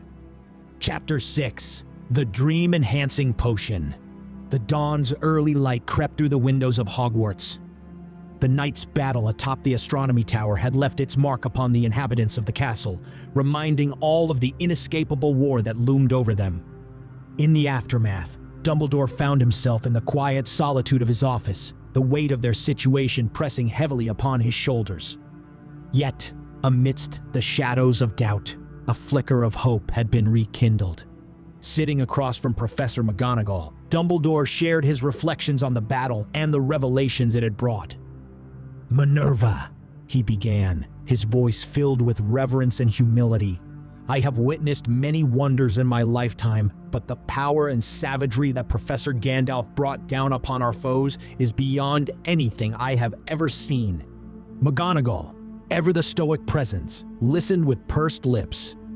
"Do you believe we stand a chance then, Albus?" Dumbledore thought for a moment, then nodded. This night they had accomplished the impossible. But had Gandalf not been with them, it would have ended very differently. Gandalf had saved his life once again. The tension he had held in his heart since the attack on Harry's parents and the burden that had fallen on his shoulders had eased somewhat. He now had the support of an equal for the first time since. He couldn't remember when. "I do, Minerva. Professor Gandalf has brought not only his formidable power, but also a renewed hope. Voldemort will be aware of him by now, I'm sure. He will fear that another equal has arisen, unaware that he is in fact wholly unmatched. Do you think he'll try to attack the school again? Professor Gandalf believes Voldemort will attempt to raise an army, one far greater than any we have seen. We must be prepared, for it would seem our enemy will stop at nothing to achieve his ends." "And what of Severus Snape?" asked McGonagall, disdain evident upon her face. "He has fled with Draco," replied Dumbledore sharply, a warning evident in his voice not to press further on the matter. Revealing Snape's true allegiance at this juncture could jeopardize his critical role as a spy. What would eventually become of him, he did not rightly know. Perhaps the unbreakable vow did not have a time limit upon it, and Snape would have years to fulfill this vow, or Gandalf would manage to break this curse, or perhaps he would die and the world would remain unaware of his true bravery. The departure of Severus and young Draco is a truly unfortunate outcome. Their paths have taken a turn, I confess, I had not foreseen, and it is a loss that weighs heavily on my heart. McGonagall's gaze was sympathetic, understanding the complexity of the challenge Dumbledore faced. "He was always a snotty little bastard, that Draco," she added, unable to help herself. "Be that as it may, he was still a student at this school and under our care."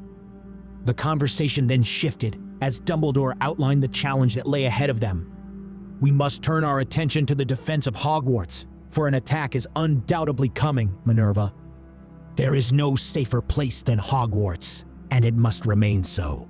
In the quiet aftermath of their meeting, as Professor McGonagall's footsteps echoed softly away, Dumbledore once again returned to deep contemplation, his thoughts more potent and sharper due to the elven ring upon his finger. Such was its effect.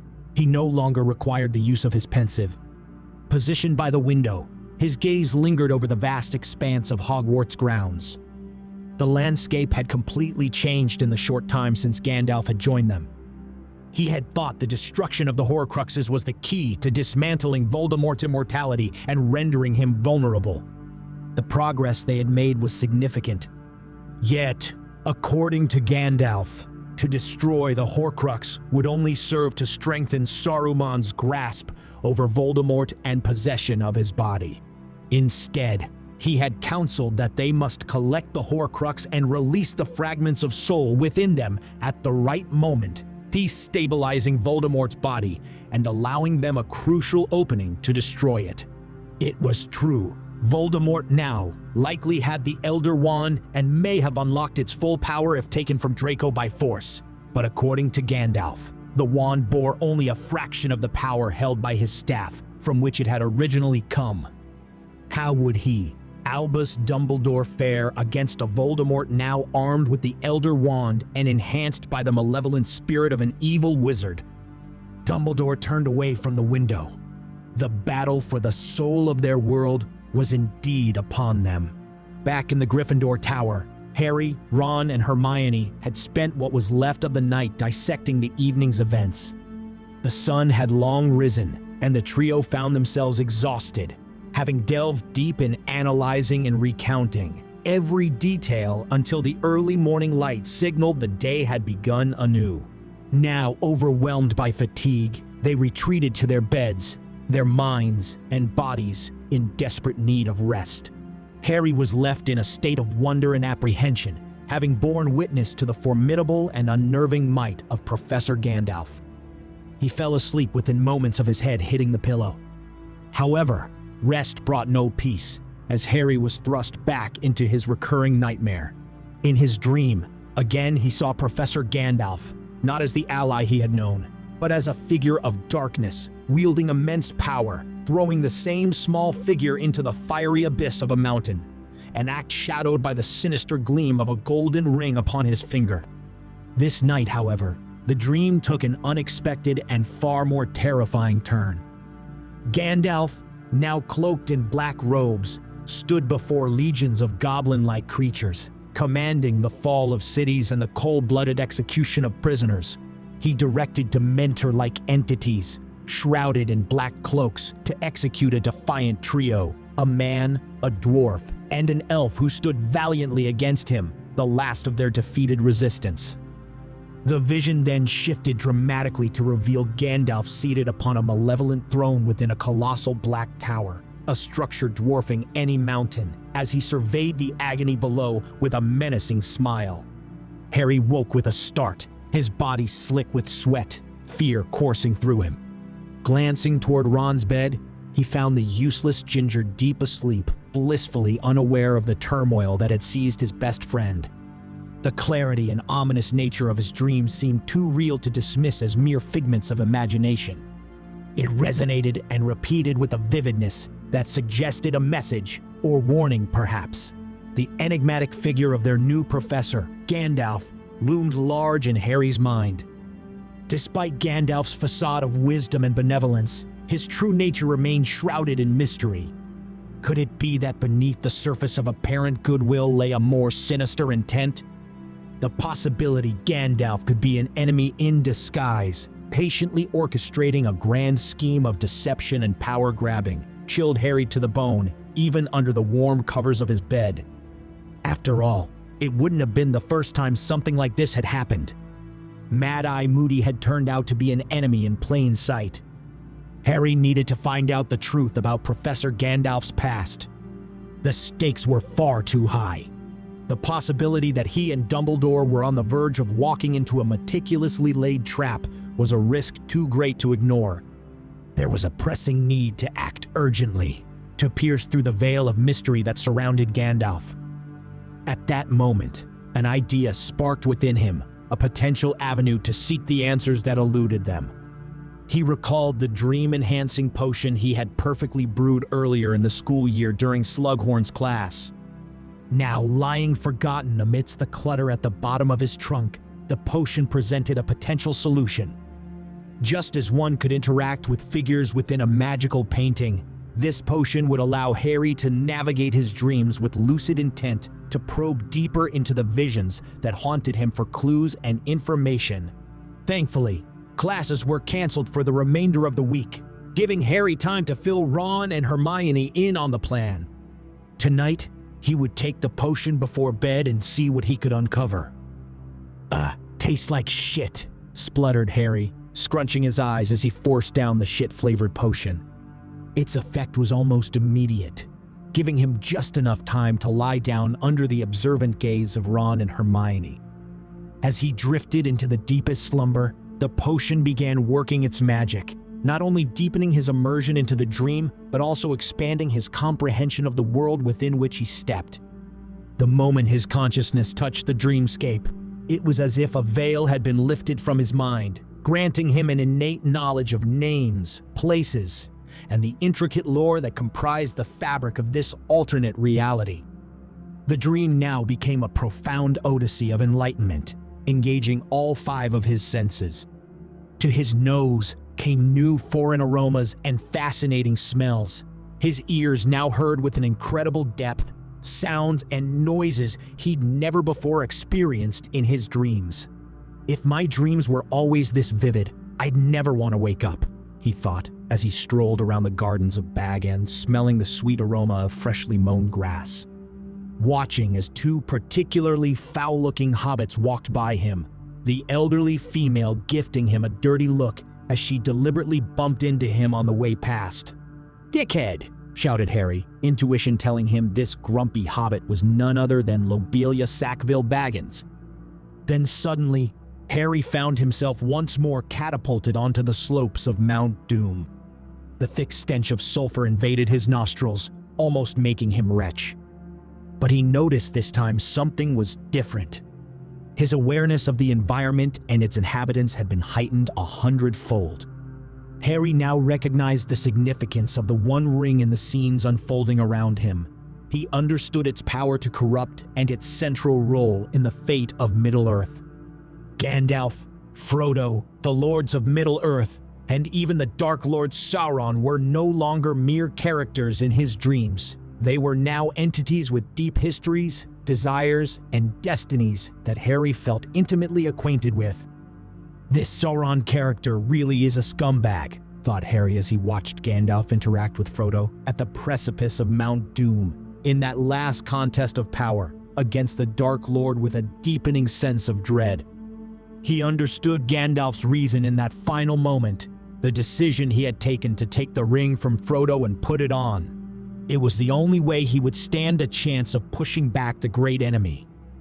And so, bitterly, he took the ring, preventing Sauron from regaining that which was lost. But in that moment, he realized what he had feared. The ring ensnared him, corrupting him, compelling him to claim it for himself, causing his subsequent treachery against Frodo, whom Harry now knew as the true ring-bearer, charged with destroying the ring. The resulting battles, previously a blur of chaos and bloodshed, now also became crystal clear to Harry. He now recognized the elves, dwarves, men, and other races of Middle-earth uniting under Gandalf's banner in final confrontation against the Dark Lord. Unbeknownst to them, also unwittingly serving to elevate Gandalf Ringbearer to a position of unchecked power once the enemy had been defeated. And so swords clashed, arrows flew, and spells were cast. Once the battle was won, Harry witnessed Gandalf's ascension to power and his subsequent domination of Middle-earth. Yet, it was in the quiet aftermath of his conquests, years later, as Gandalf sat alone atop the dark throne of Mordor, that Harry sensed a shift within the wizard, like the falling of small stones that starts an avalanche in the mountains. The initial triumph that had driven Gandalf's actions began to fade, replaced by a growing sense of isolation and regret. His friends were all dead, and by his own hand, no less. Realization dawned on Harry, even within his dream state, that power obtained through treachery was hollow, bringing no true contentment. Harry watched as Gandalf's inner turmoil deepened, and the old wizard grappled with the consequences of his decision, and his yearning for redemption grew. Eventually, after hundreds of years of solitude had passed, the old wizard finally cracked, leaving Barad-dûr in a desperate quest to make amends, and he journeyed to distant lands in desperate attempt to find a way to undo some of the damage that had been done. And after 500 years of toil, he finally found a way. Through the power of the ring, he managed to create the Resurrection Stone, which would allow him to communicate with his dead friends. And so, Gandalf was able to bring back Frodo, in a form more solid than Ghost, but less than a living body. Harry, fully immersed in the experience, felt the tension between Gandalf's profound remorse and Frodo's initial resentment. The process of forgiveness was neither swift nor painless. After some thoroughly un-Hobbit-like language, Frodo eventually forgave Gandalf, lightening the burden of guilt that had weighed down his old friend for almost a millennia. Next came the summons of Aragorn, Gimli, and Legolas, and their subsequent forgiveness of Gandalf, further enabling yet more redemption and reconciliation. But not before the dwarf Gimli had fulfilled his promise of putting an incurable dent in the wizard's hat with a spectral axe, which still had bite in its blade. Through Gandalf's journey from a corrupted, power-driven tyrant to a penitent steward of Middle-earth, Harry realized there was more to the old wizard than met the eye. As the dream continued, Gandalf embarked on a solitary journey that spanned 50,000 years, a silent observer to the rise and fall of empires and civilizations. Isengard, once a fortress of industrial might under Saruman's rule, transformed over millennia into the legendary kingdom of Atlantis. This new realm, a pinnacle of magic and technology, flourished under Gandalf's watchful eye until it too succumbed to the fate of all empires, sinking beneath the waves in a cataclysm of its own making. As centuries turned to millennia, Gandalf watched the dawn of human civilization across the globe. Ancient India's spiritual wisdom, China's imperial majesty, Egypt's architectural marvels, and Rome's disciplined legions all rose to prominence, each contributing to the record of human achievement. Gandalf's presence, felt but unseen, influenced the course of history in subtle ways, steering humanity away from the brink of self-destruction time and again. Throughout this long vigil, Gandalf's isolation weighed heavily upon him. The memory of his friends, their forgiveness, and the fellowship they had once shared became a source of both solace and sorrow. Despite the passage of time and the forgiveness granted, the burden of his past actions remained a constant companion. As 50,000 years passed, Gandalf's perspective on power, responsibility, and redemption evolved. The world he had known, Middle-earth, became the stuff of myth and legend, its stories woven into the fabric of the new ages that preceded it. As the dream neared its culmination, just before the veil of sleep lifted from Harry, things took another unexpected turn, drawing him into a final, captivating scene.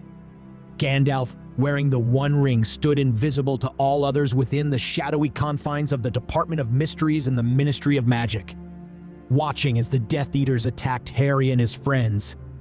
Harry watched, entranced, as Gandalf moved through the dimly lit hallways and approached the cabinet containing the last remaining time turners. Amidst the chaos, Gandalf, whether through sheer luck or fate, managed to pick up a time turner just seconds before the entire cabinet was blasted by a stray Death Eater curse, destroying all time turners remaining housed within it. Just as Gandalf turned the time turner, the dream began to fade, the edges of Harry's vision blurring as the pull of waking reality grew stronger. Yet, the image of Gandalf, time turner in hand, and the One Ring upon his finger remained etched in Harry's mind. Harry awoke with a start, the morning light filtering through the curtains of the Gryffindor dormitory. Wow, if that was a story, it would be the greatest story ever written, exclaimed Harry in awe at what he had just witnessed. Harry, what happened? Asked Hermione, her voice full of concern. Hermione, the fucking trees were walking.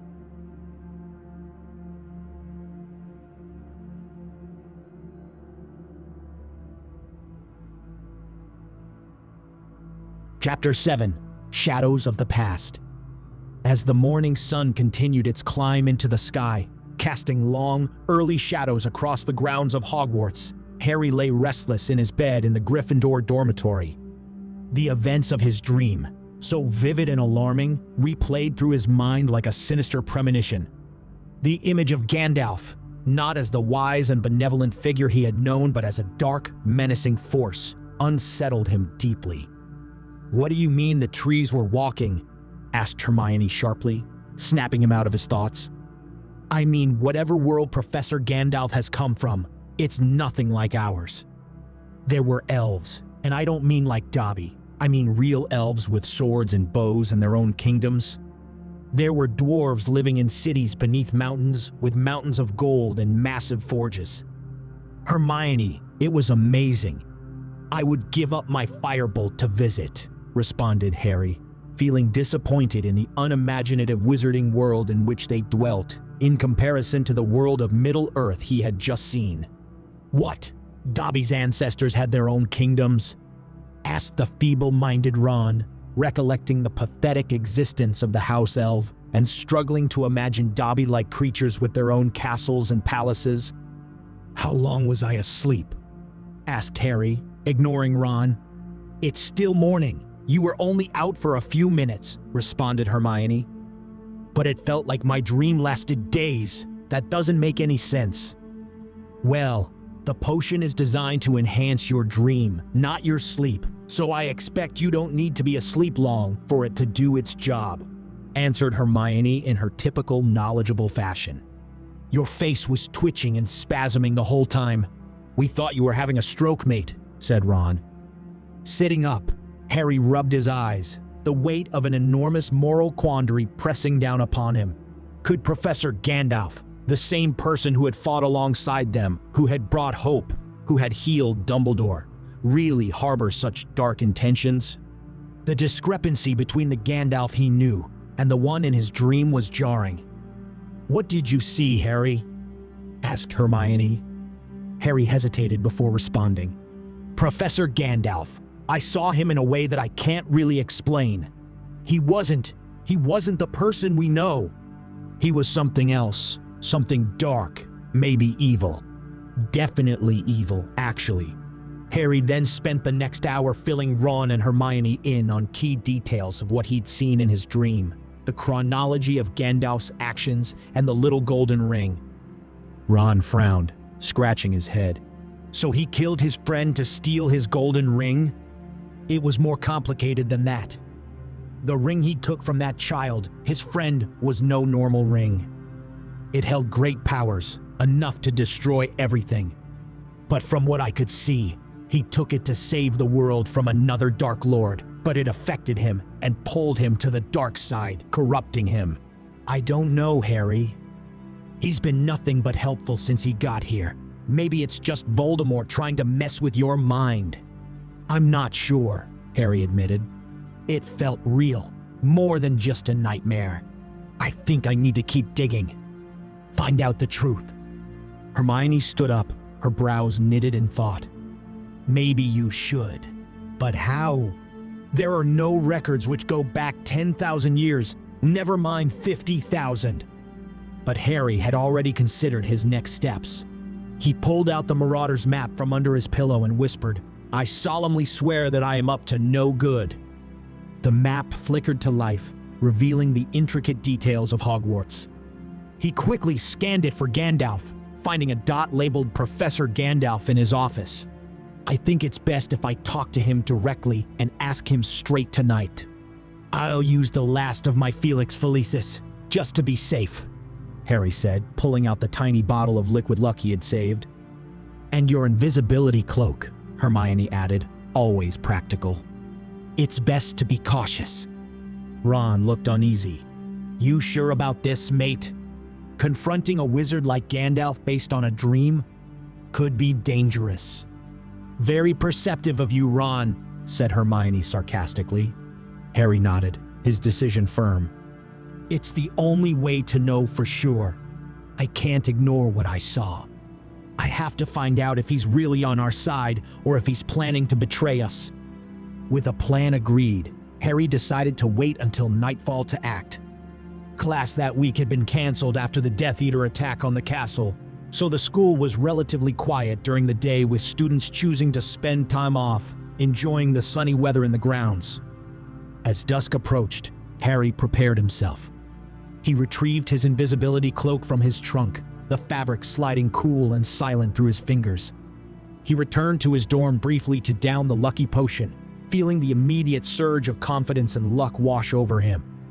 "Be careful, Harry," Hermione said as he left the dormitory. Clad in his cloak, he made his way through the quiet evening corridors of Hogwarts towards Gandalf's office. His heart pounded with excitement and confidence from the effects of the potion. He reached Professor Gandalf's door, paused, and knocked. "Who is it?" came a roaring, gruff voice from behind the door. "Professor, it's Harry Potter," I need to speak with you. It's urgent." After a long wait, the door creaked open, revealing the dimly lit interior Professor Gandalf's office. Harry stepped inside cautiously, his eyes adjusting to the smoky haze that filled the room. The scent of pipe smoke hung heavy in the air, wrapping around him like a comforting embrace. "Professor Gandalf?" Harry called out, his voice barely audible above the crackling of the fire in the hearth. Gandalf emerged from the shadow and smoky air. He gestured for Harry to take a seat opposite him beside the fire, his eyes reflecting the flames. "Ah, Mr. Potter," Gandalf greeted warmly. "Please, have a seat. Would you care for some long bottom leaf?" Harry hesitated for a moment before nodding, curious despite himself. Gandalf reached into a drawer of his desk and pulled out a small pouch and pipe, which he handed to Harry. With a practiced hand, Gandalf showed Harry how to fill the pipe and light it, the flame casting flickering shadows across his weathered face. As Harry took his first puff, he was surprised by the smoothness of the smoke, the taste of earth and complex flavors intriguing upon his palate. He relaxed into his chair, the tension in his shoulders melting away. "Yes, it's good, isn't it?" said Gandalf, a mellow expression on his face. They sat in silence for a few minutes, basking in the smoke. "Now, Mr. Potter," Gandalf began, his voice low and relaxed. "What is it that troubles you? I sense there is something weighing heavily on your mind. Take another hit from your pipe and tell me the lay of your thoughts." Harry inhaled deeply, then took a few moments to gather his thoughts as he held in the smoke for a time, eventually releasing with a small cough as he began to speak. "It's about something I saw," he confessed, his words smooth, almost rhythmic. "In my dream, I mean. You were there, but you were different. Darker. I don't understand what it means." "Spit it out, boy," barked the old wizard. He didn't look annoyed, but Harry sensed his failure to get swiftly to the point was irritating the old wizard. "Waste of good leaf," muttered the old wizard under his breath. Harry hesitated, suddenly feeling a surge of uncertainty under the keen eyes of the ancient wizard. How could he confront a wizard as powerful and enigmatic as Gandalf based on nothing but a dream? Yet, the memory of his vision lingered in his mind, a dark shadow that refused to be ignored, and the lucky potion urged him to press on. "It was more than just a dream, Professor," Harry finally said, his voice steadied by the lucky potion guiding his every inflection. "It felt real, like a memory or a vision of the past." Gandalf's expression remained impassive. "What did you see?" Harry took a deep breath and recounted the events of his dream in vivid detail, from Gandalf's transformation into a dark and tyrannical figure to the ominous presence of the golden ring that seemed to hold sway over them all. As he spoke, Harry watched Gandalf's face closely, searching for any hint of deception or evasion. But the old wizard's features gave nothing away. When Harry finally fell quiet, they sat in silence for a long while. At last, Gandalf spoke, his voice grave and full of sadness. "I cannot deny the truth of your words, Harry. What you saw is the burden I've carried for eons. Yes, it was by my own hand, but a hand which was forced to act to save all from a far worse Dark Lord than the one you now know. So my dream was true?" Harry was shocked at the frankness of Gandalf. He had expected evasiveness at being confronted. "It was, Harry, but you must hear the full tale before you judge my actions. But you killed your friend, that child, and stole his ring? That was no child." Gandalf's expression darkened, a shadow passing over his features like a terrible storm cloud. "The ring is a thing of great power, Harry," he said, his voice low and grave. "It holds within it the essence of darkness and corruption, a force that can consume even the strongest of wills. What I did was for the good of Middle-earth." Harry felt a chill run down his spine at Gandalf's words, a sense of foreboding settling over him. "And what about you, Professor?" he asked, his voice barely above a whisper. Are you still the same Gandalf we know?" "I am who I have always been, Harry," he said. "My path was fraught with perils, and I cannot promise you that I did not falter at times. Now hold your tongue and do not interrupt while I tell you the full tale." Harry nodded, taking another long draw of smoke from the pipe. "Before I tell you of my story, I must first tell you the tale of the ring, of its creation, and of the Dark Lord Sauron who forged it in the fires of Mount Doom." And so, in the dimly lit confines of Gandalf's office, Harry listened as the old wizard recounted the ancient history of Middle-earth, of the war between the free peoples and the dark forces of the great enemy, and of the ring that held the power to control them all. He spoke of the One Ring, of its corrupting influence, and of the great quest to destroy it once and for all. As Gandalf spoke, waving his hands animatedly as he told his tale, Harry's imagination returned to images he seen in his dream, his mind transported back to that world of myth and legend. He listened intently as Gandalf spoke of the Fellowship of the Ring, of their perilous journey across Middle-earth, and of the sacrifices they had made along the way, of Boromir the brave and the glorious riding of the Rohirrim. And then came the final moment. "Upon the slopes of Mount Doom," Gandalf continued, his voice grave, "Frodo, the Ring-bearer, stood face to face with Sauron, the Dark Lord himself, his willpower tested to the limit as he struggled to resist the ring's pull. Damn, Professor Gandalf can tell a fantastic tale when he has a mind to," thought Harry as he leaned forward, his heart pounding in his chest, listening as Gandalf recounted the climactic moment of the story. The fate of Middle-earth hanging in the balance. He could almost feel the heat of the fires of Mount Doom, hear the clash of swords at the Morannon before the Black Gates. "I was left with a terrible choice, Harry. Take the ring from my friend and forsake him, risking corruption through the ring, or let it return to the hand of its maker. I made the right decision, but victory was fruitless. I decided to take the chance and trust in myself rather than submit to utter ruin. But why did you have to kill him? He was just a child." "Silence," barked Gandalf, annoyed at being interrupted. He looked slightly mad but regained his composure almost instantly, before once again continuing. "Given its hold upon Frodo, he would not give the ring to me willingly, and time was of the essence. There was but a brief moment before the Dark Lord descended, so I had no choice but to take it by force. I took Frodo's hand with a swipe of Glamdring, recovering the ring in time and putting it on. I have never felt such power in my long life. The mountain trembled beneath my feet, as did the Dark Lord before me. I put an end to him. A final end. But what happened to Frodo, Professor? He tried to take back the ring. Such was its hold upon him.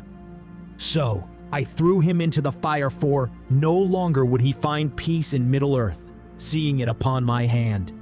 Also, it would have been too hard to explain taking the ring in his hand, so I told everyone it had been the enemy who had killed our friend, and I had managed to save the ring from falling into his grasp." Harry sat in stunned silence. Once the dust had settled, the lords of Middle-earth urged I destroy the ring. But why? I challenged. The Dark Lord was no more. It remained, a hard-fought gift to repair the damage its maker had wrought. But they would not listen, and so I was left with no choice but to destroy them in hope of a truly new beginning by my own design. He took another long draw from his pipe, the complex smoke swirling around him before he continued. I should have known better, but the ring already had a hold on me. My will was no longer my own to command. It had already become corrupted by the ring's evil, leading me down a dark path for a very long time. I killed many an elf, dwarf, and man who dared challenge my rule and seat upon the throne of Mordor and the lordship of Middle-earth. The remaining elves fled to the west. Harry recalled the execution of the elf, dwarf, and man from his dream. Aragorn, Legolas, and Gimli, he muttered under his breath. The dream-enhancing potion had enlightened him to the names of these valiant warriors. Gandalf's keen ears caught the names Harry had whispered, his eyes widening in shock. How do you know these names? He asked in alarm. There is not now any record remaining with their mention. I heard them in my dream, Professor. Gandalf looked visibly troubled. This is deeply troubling, my dear hobbit. Then these are not mere chance visions you are seeing. There is something else at work here. Come closer, so I may probe your mind. Harry leaned forward, allowing Gandalf to place a hand atop his head. Suddenly, he felt a falling sensation and after a few moments, found himself standing atop an enormous tower of rock, masterfully fashioned into a dwelling.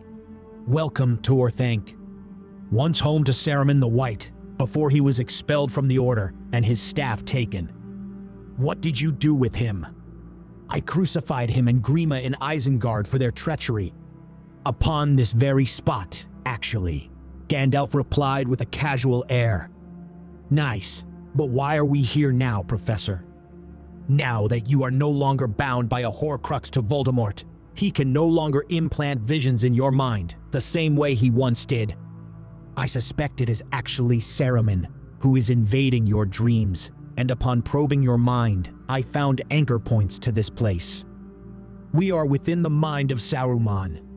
Eventually, he will realize we are here, Gandalf explained with a smirk.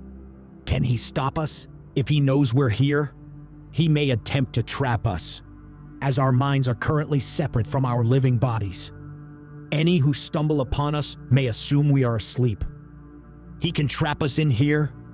Harry asked in alarm. Or kill us, in which case our bodies too will perish without a living mind, replied Gandalf.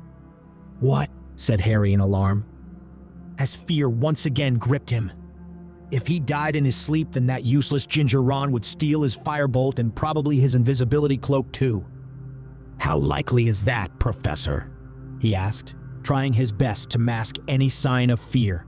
Oh, not very likely, I think. Even in his own mind, I am still more powerful than him with the ring. Thank God for that, whispered Harry.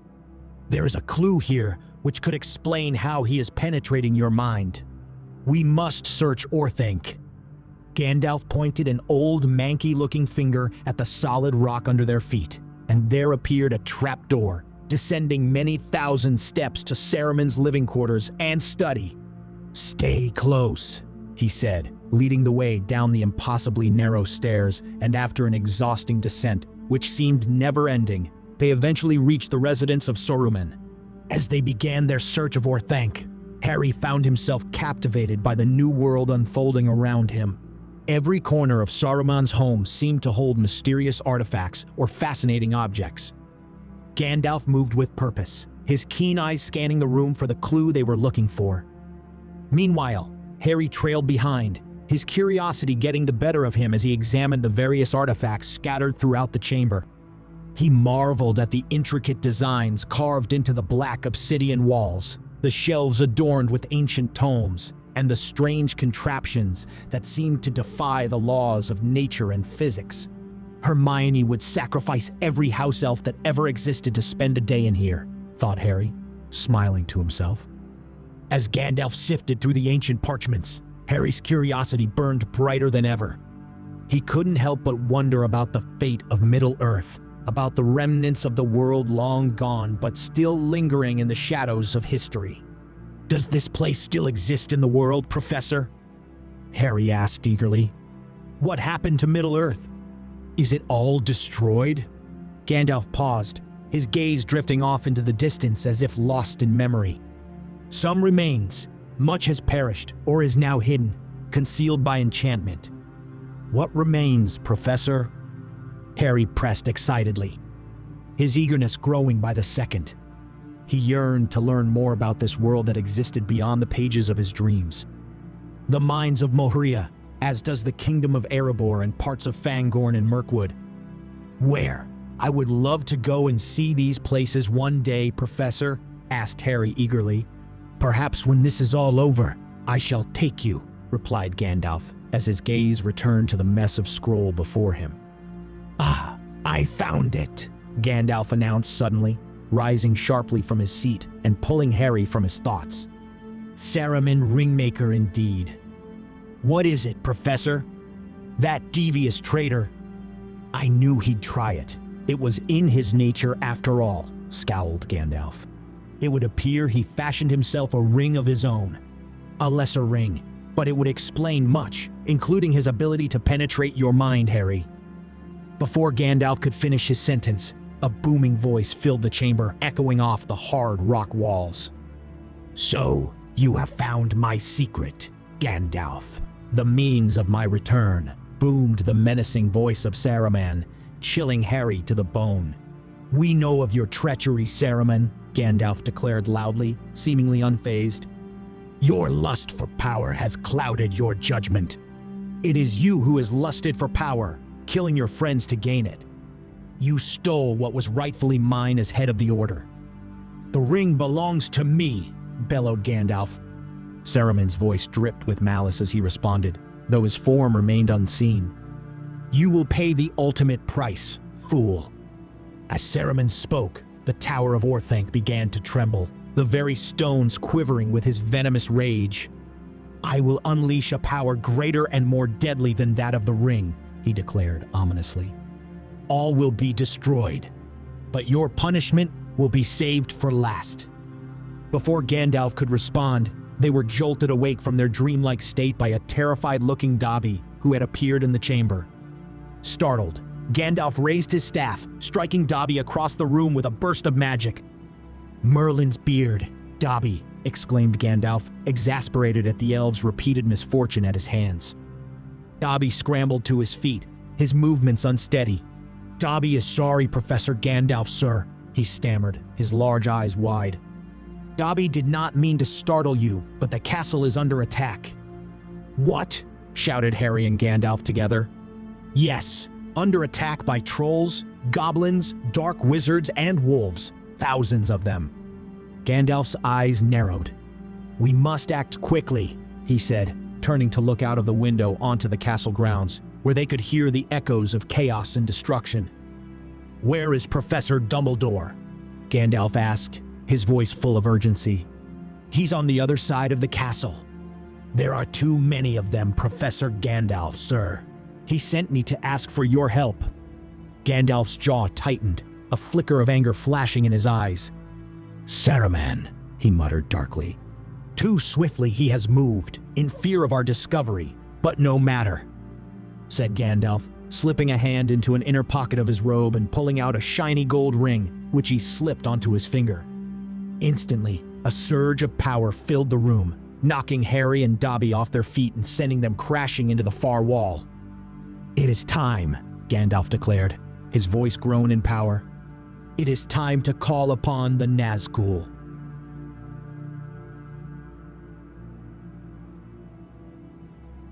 Harry Potter and Gandalf the White. Chapter 8, The Great Battle of Our Time, Part 1. Harry and Gandalf stood by the window, watching the chaos unfolding on the grounds beneath them. Just then, the air was pierced with a blood-curdling scream.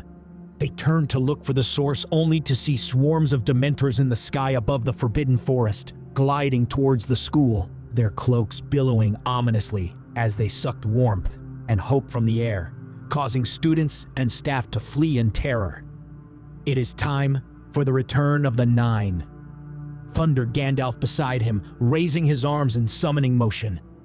A bone-chilling screech filled the air, announcing the arrival of 9 cloaked Dementor-like creatures with long black iron swords at their sides, appearing as if from thin air and forming a boundary line between the castle and the oncoming Dementors.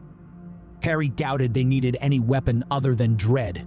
Their presence brought an even deeper terror, a dread so potent.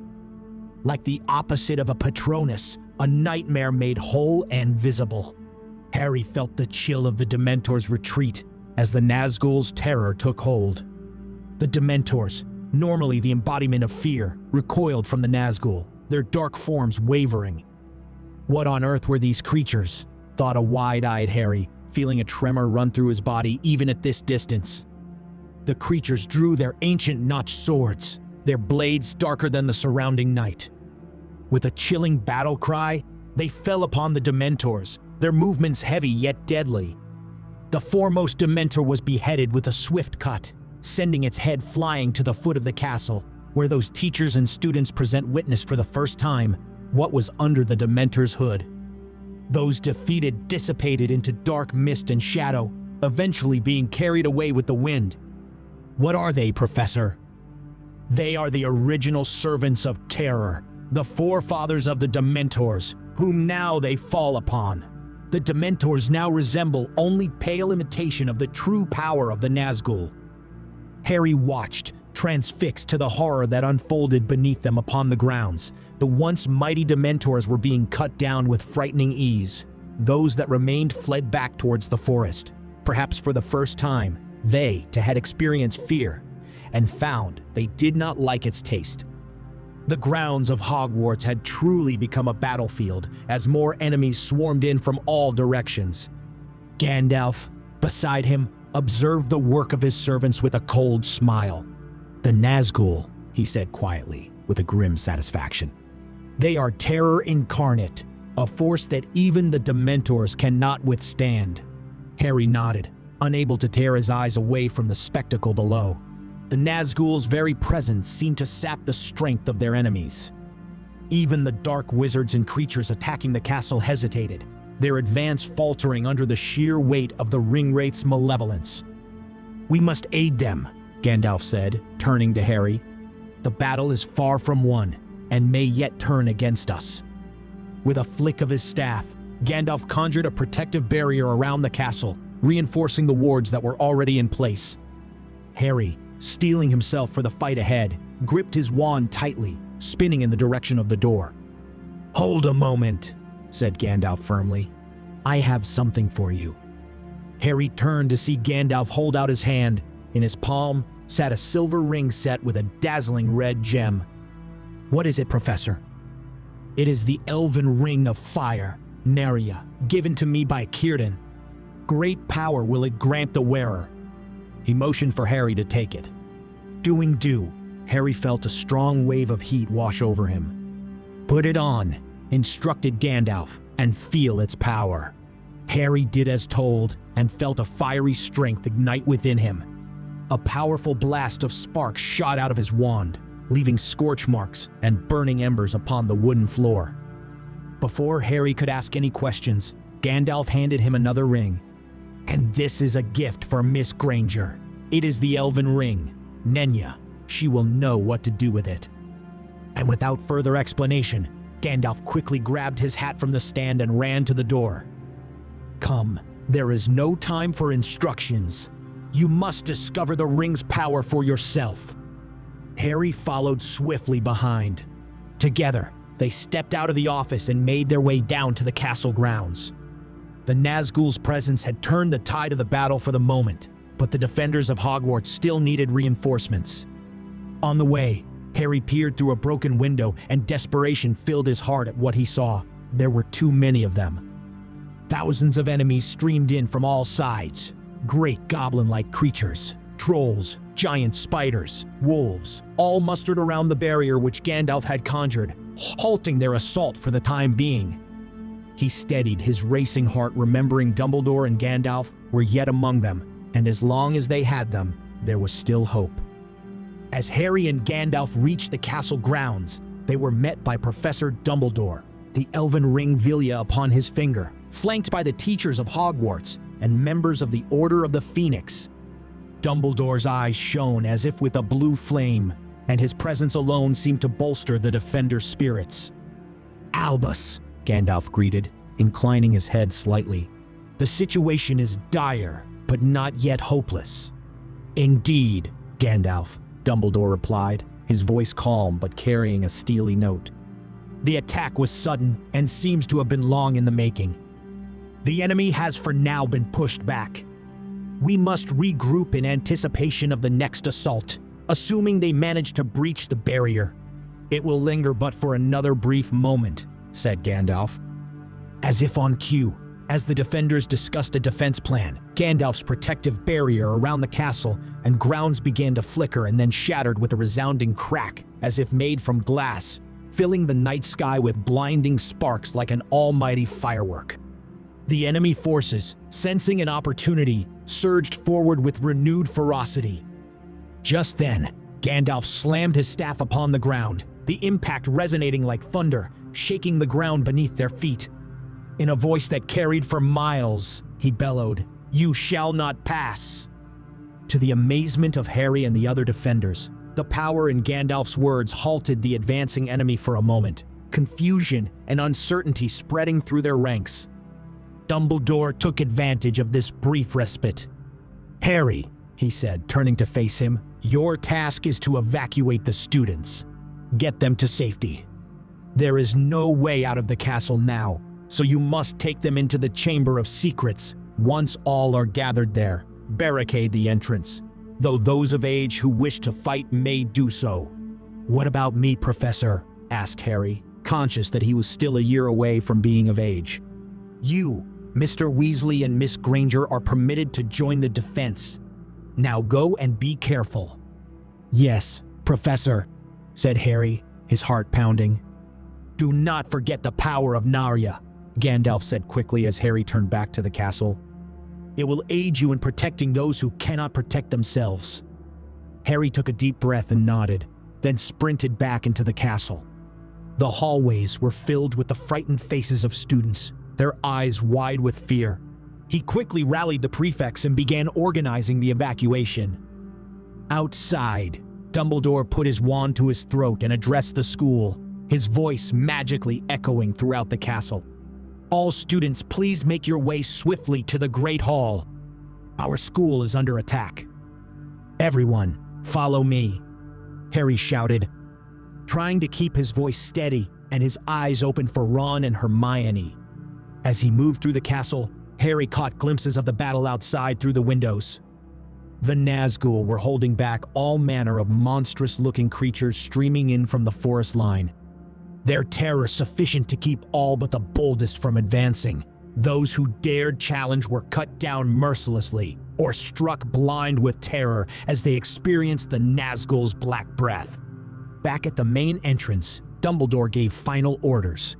"Minerva, you must organize the teachers, order members, and students willing to fight in the defense. You will need to cover the towers and remaining entrances. Professor Gandalf and I will hold the main entrance while these specters," he said, pointing towards the Nazgul, "hold the forest line." "But Albus—" "There is no time, Minerva," said Dumbledore firmly. "Go now, before the horde is upon us."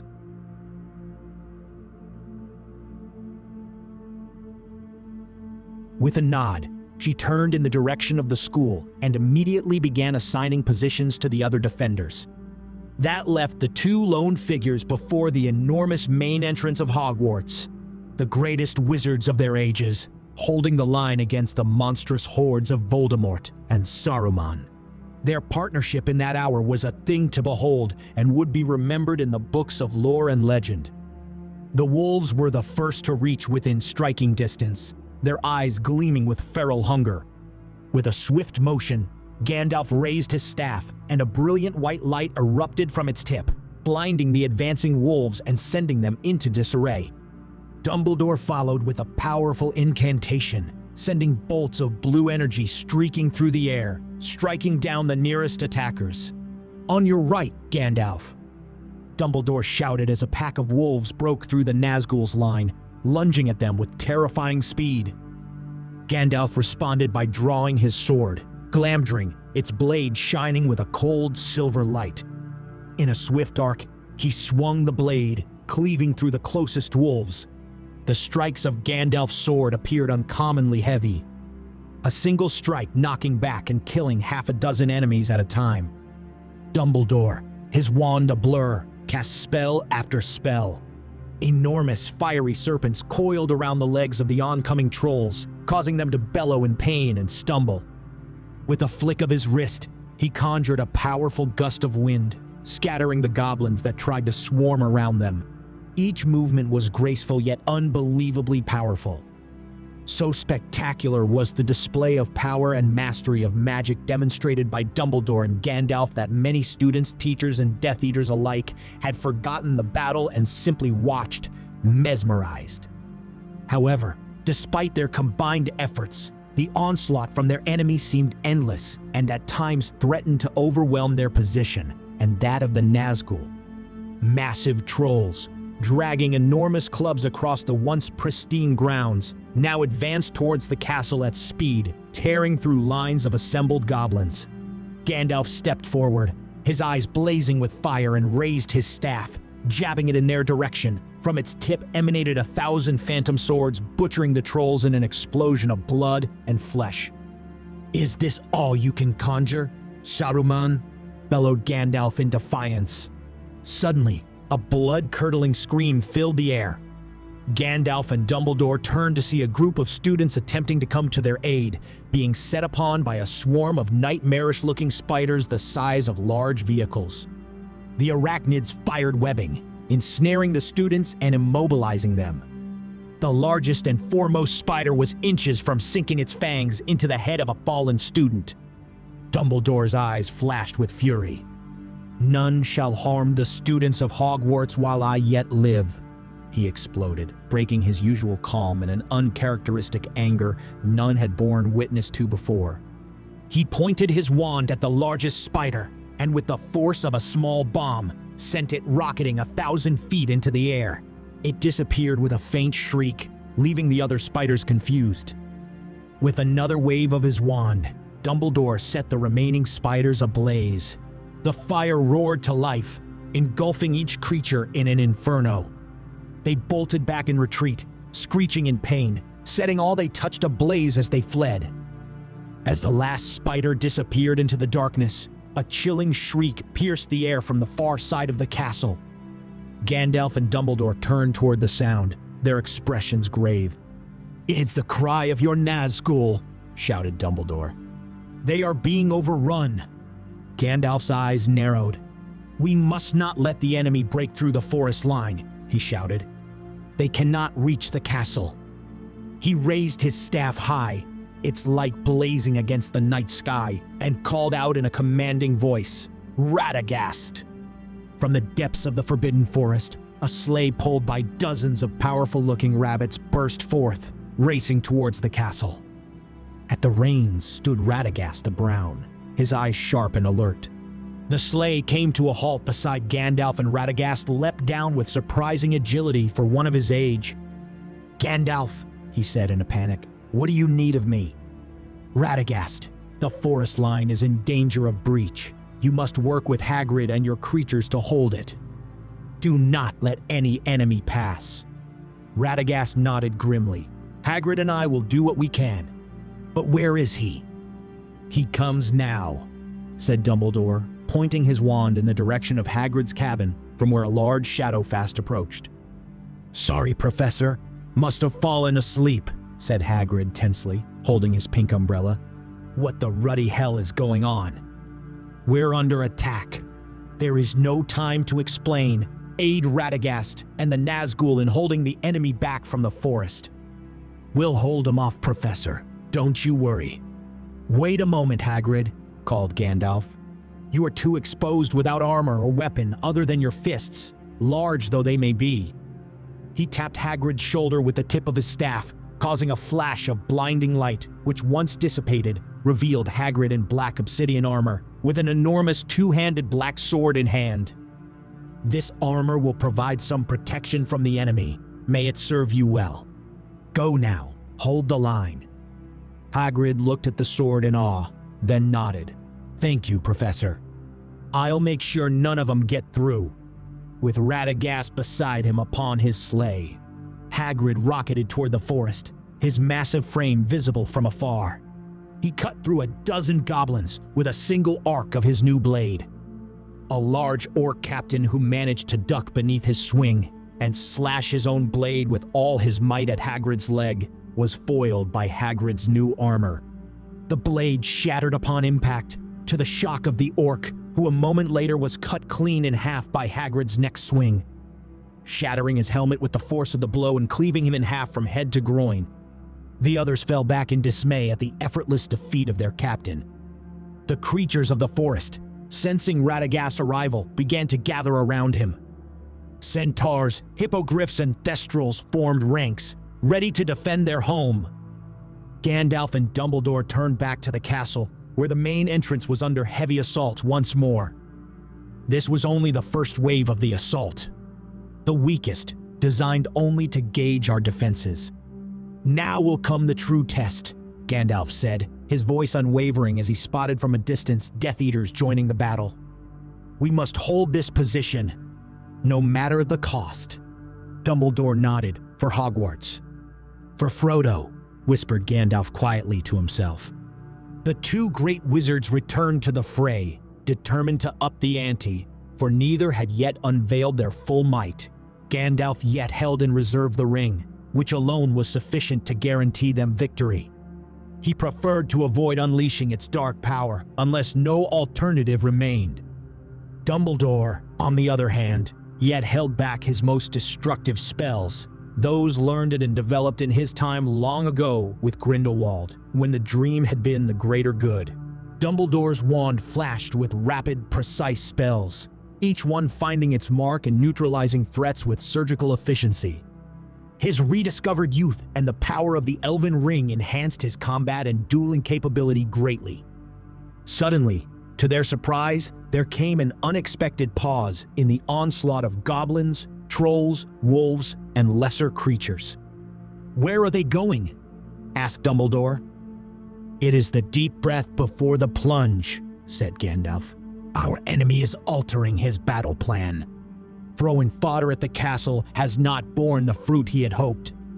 A deeply unsettling silence descended, filling the defenders with uncertainty as to their enemy's next move. Had the attackers given up, or would sudden assault resume without warning? Gandalf and Dumbledore stood alone before the grand entrance, peering out into the smoky blackness and across the charred grass. As the silence stretched on, Dumbledore's keen eyes narrowed. "There are shadows moving," he said quietly. Gandalf gripped his staff tightly and looked out. The One Ring allowed him to see far into the dark. Its magic heightened his senses and granted him a clarity beyond normal sight. "What can you see, Gandalf?" Gandalf scanned the darkness. "Dark wizards approach," he murmured. "Very many of them." "How many?" asked Dumbledore defiantly. Without another word, Gandalf raised his staff high above his head, as he had done long ago in the depths of Moria, summoning a blinding light. The front of Hogwarts blazed with a brilliant, pure light, banishing the darkness and revealing the terrifying sight before them. What they saw sent chills down their spines and those of the defenders of Hogwarts who had been gazing out of the towers and windows. The grounds of Hogwarts were surrounded by hundreds of thousands of troops. At the forefront stood hundreds of Death Eaters, their wands raised, ready to enter the assault. Behind them, a mass of monstrous creatures and dark forces stretched as far as the eye could see. How on earth did Voldemort and Saruman amass such an army? Thought Gandalf in alarm. The sheer size of the enemy's forces was unbelievable. A force that seemed insurmountable even for the combined powers of Hogwarts and its allies. "Gandalf," said Dumbledore, dismay evident in his voice, "we are vastly outnumbered. Even for our combined might, I fear our doom may be inevitable." "Nay, my good Albus, Hogwarts will not fall this day." Gandalf smiled back at him. He then turned back to address all within the castle in a carrying voice. "Prepare for battle." The defenders of Hogwarts, now fully aware of the odds they were facing, having witnessed with their own eyes the enemy's overwhelming numbers, steeled themselves for the battle ahead. Teachers, students, and members of the Order of the Phoenix stood side by side, their wands at the ready, determined looks upon their faces. Professor McGonagall could be seen hurriedly leading a group of students to reinforce gaps in the defense. "Hold your positions. Hogwarts needs you," she barked. Once again, Gandalf and Dumbledore took their places at the front of the castle's main entrance, their combined presence a beacon of hope for all those within. All bore witness to their headmaster in defense against the dark arts teacher, bravely fighting the horde of monsters outside to protect those within. The light from Gandalf's staff still illuminated the grounds, blinding the orcs and offering clear visibility for those firing spells from the towers and broken windows. "It is time to unleash the full power of Vilya, Albus," said Gandalf. Dumbledore glanced down at the sapphire ring upon his healed hand. He closed his eyes, focusing his entire being upon it. The ring felt like a living entity with a soul of its own upon his finger, welcoming its new master to invoke its power. In response, Dumbledore raised his hand, palm outstretched. Suddenly, the first wave of Death Eaters advanced without warning, firing jets of green light towards the defenders. Gandalf raised his staff again, but before he could act, a loud whoosh filled the air, like the sound of a dam bursting. Dumbledore had commanded the lake to rise up into a violent tsunami-like flood, which slammed into the Death Eaters, washing away many who had not been quick enough to get out of the way in time. The water then formed into a living moat between the attackers and defenders, rising up and swatting away any who now attempted to cross. Those attackers left on the wrong side of the moat were mercilessly dispatched by the Nazgul, who had been growing in terror and stature, drawing power from their master's ring, now so close at hand. Harry, meanwhile, led the underage students through the castle, guiding them towards the entrance to the Chamber of Secrets. Finally, he spotted Ron and Hermione racing down towards the Great Hall, helping to herd the younger students along. "Ron, Hermione!" Harry called, relief flooding through him at the sight of his friends. "We need to get everyone to the Chamber of Secrets. Professor Dumbledore and Gandalf are holding off the enemy to buy us time." "But what happened? Why are we being attacked? Why are you glowing?" asked Ron, scrutinizing Harry as he came closer. "Glowing?" repeated Harry, looking down at himself, and sure enough, there was a faint red aura around him, like a thin flame enveloping him. "I don't know. It must be the ring Gandalf gave me. There's no time to explain." He spoke as quickly as he could. Time was of the essence. "Professor Dumbledore and Gandalf are leading the defense. We're under attack from Voldemort and his armies. We need to get everyone into the Chamber of Secrets." "But what about the Horcruxes?" interrupted Hermione. "Surely you'll need those to defeat Voldemort." "Damn, I forgot about the Horcrux," responded Harry, clapping a hand to his forehead in frustration. "We'll worry about them once everyone's safe in the Chamber of Secrets." "Okay, let's go." The trio worked together, ushering students that had been gathered in the Great Hall up to the second-floor girls' bathroom and into the hidden passage. Harry paused and looked back at the castle grounds out of a broken window before he too entered the passage. The battle was frighteningly intense. The defenders were holding their ground, but clearly straining against the overwhelming numbers. Once everyone was safely in the chamber, beside the skeletal remains of the basilisk, Harry used Parseltongue to seal the entrance, assuring those inside that they'd be safe and promising to return for them once the fighting was over. "What now?" asked Ron, his face dirty and beaded with sweat. "We need to ask Dumbledore about the Horcruxes," replied Harry. "But where is he?" "He's on the grounds with Gandalf, fighting the Death Eaters." "Let's go then," said Hermione, hurrying toward the door. "Wait, Hermione," called Harry, remembering something. "I have something for you, from Professor Gandalf. He said it would help." Harry held out the elven ring, Nenya accidentally revealing his own ring as he did so, which Ron immediately noticed. "Wow," said Ron, looking at both rings enviously. "Did he send one for me?" "No, Ron," replied Harry, thinking fast. "He didn't have time. I think he'll give you yours in person." Harry then turned back to Hermione, who had taken the ring. "I don't have time to explain, but it's a ring of power," he said quickly. "You'll understand when you put it on." As instructed, Hermione put on the ring, and to the boys' astonishment, the transformation was instant. A subtle yet unmistakable energy began to emanate from her, causing the hairs on the back of Harry and Ron's necks to stand on end. She immediately straightened up as though her self-doubt had been lifted, replaced by a calm confidence. "How do you feel?" asked Harry, grinning at the change.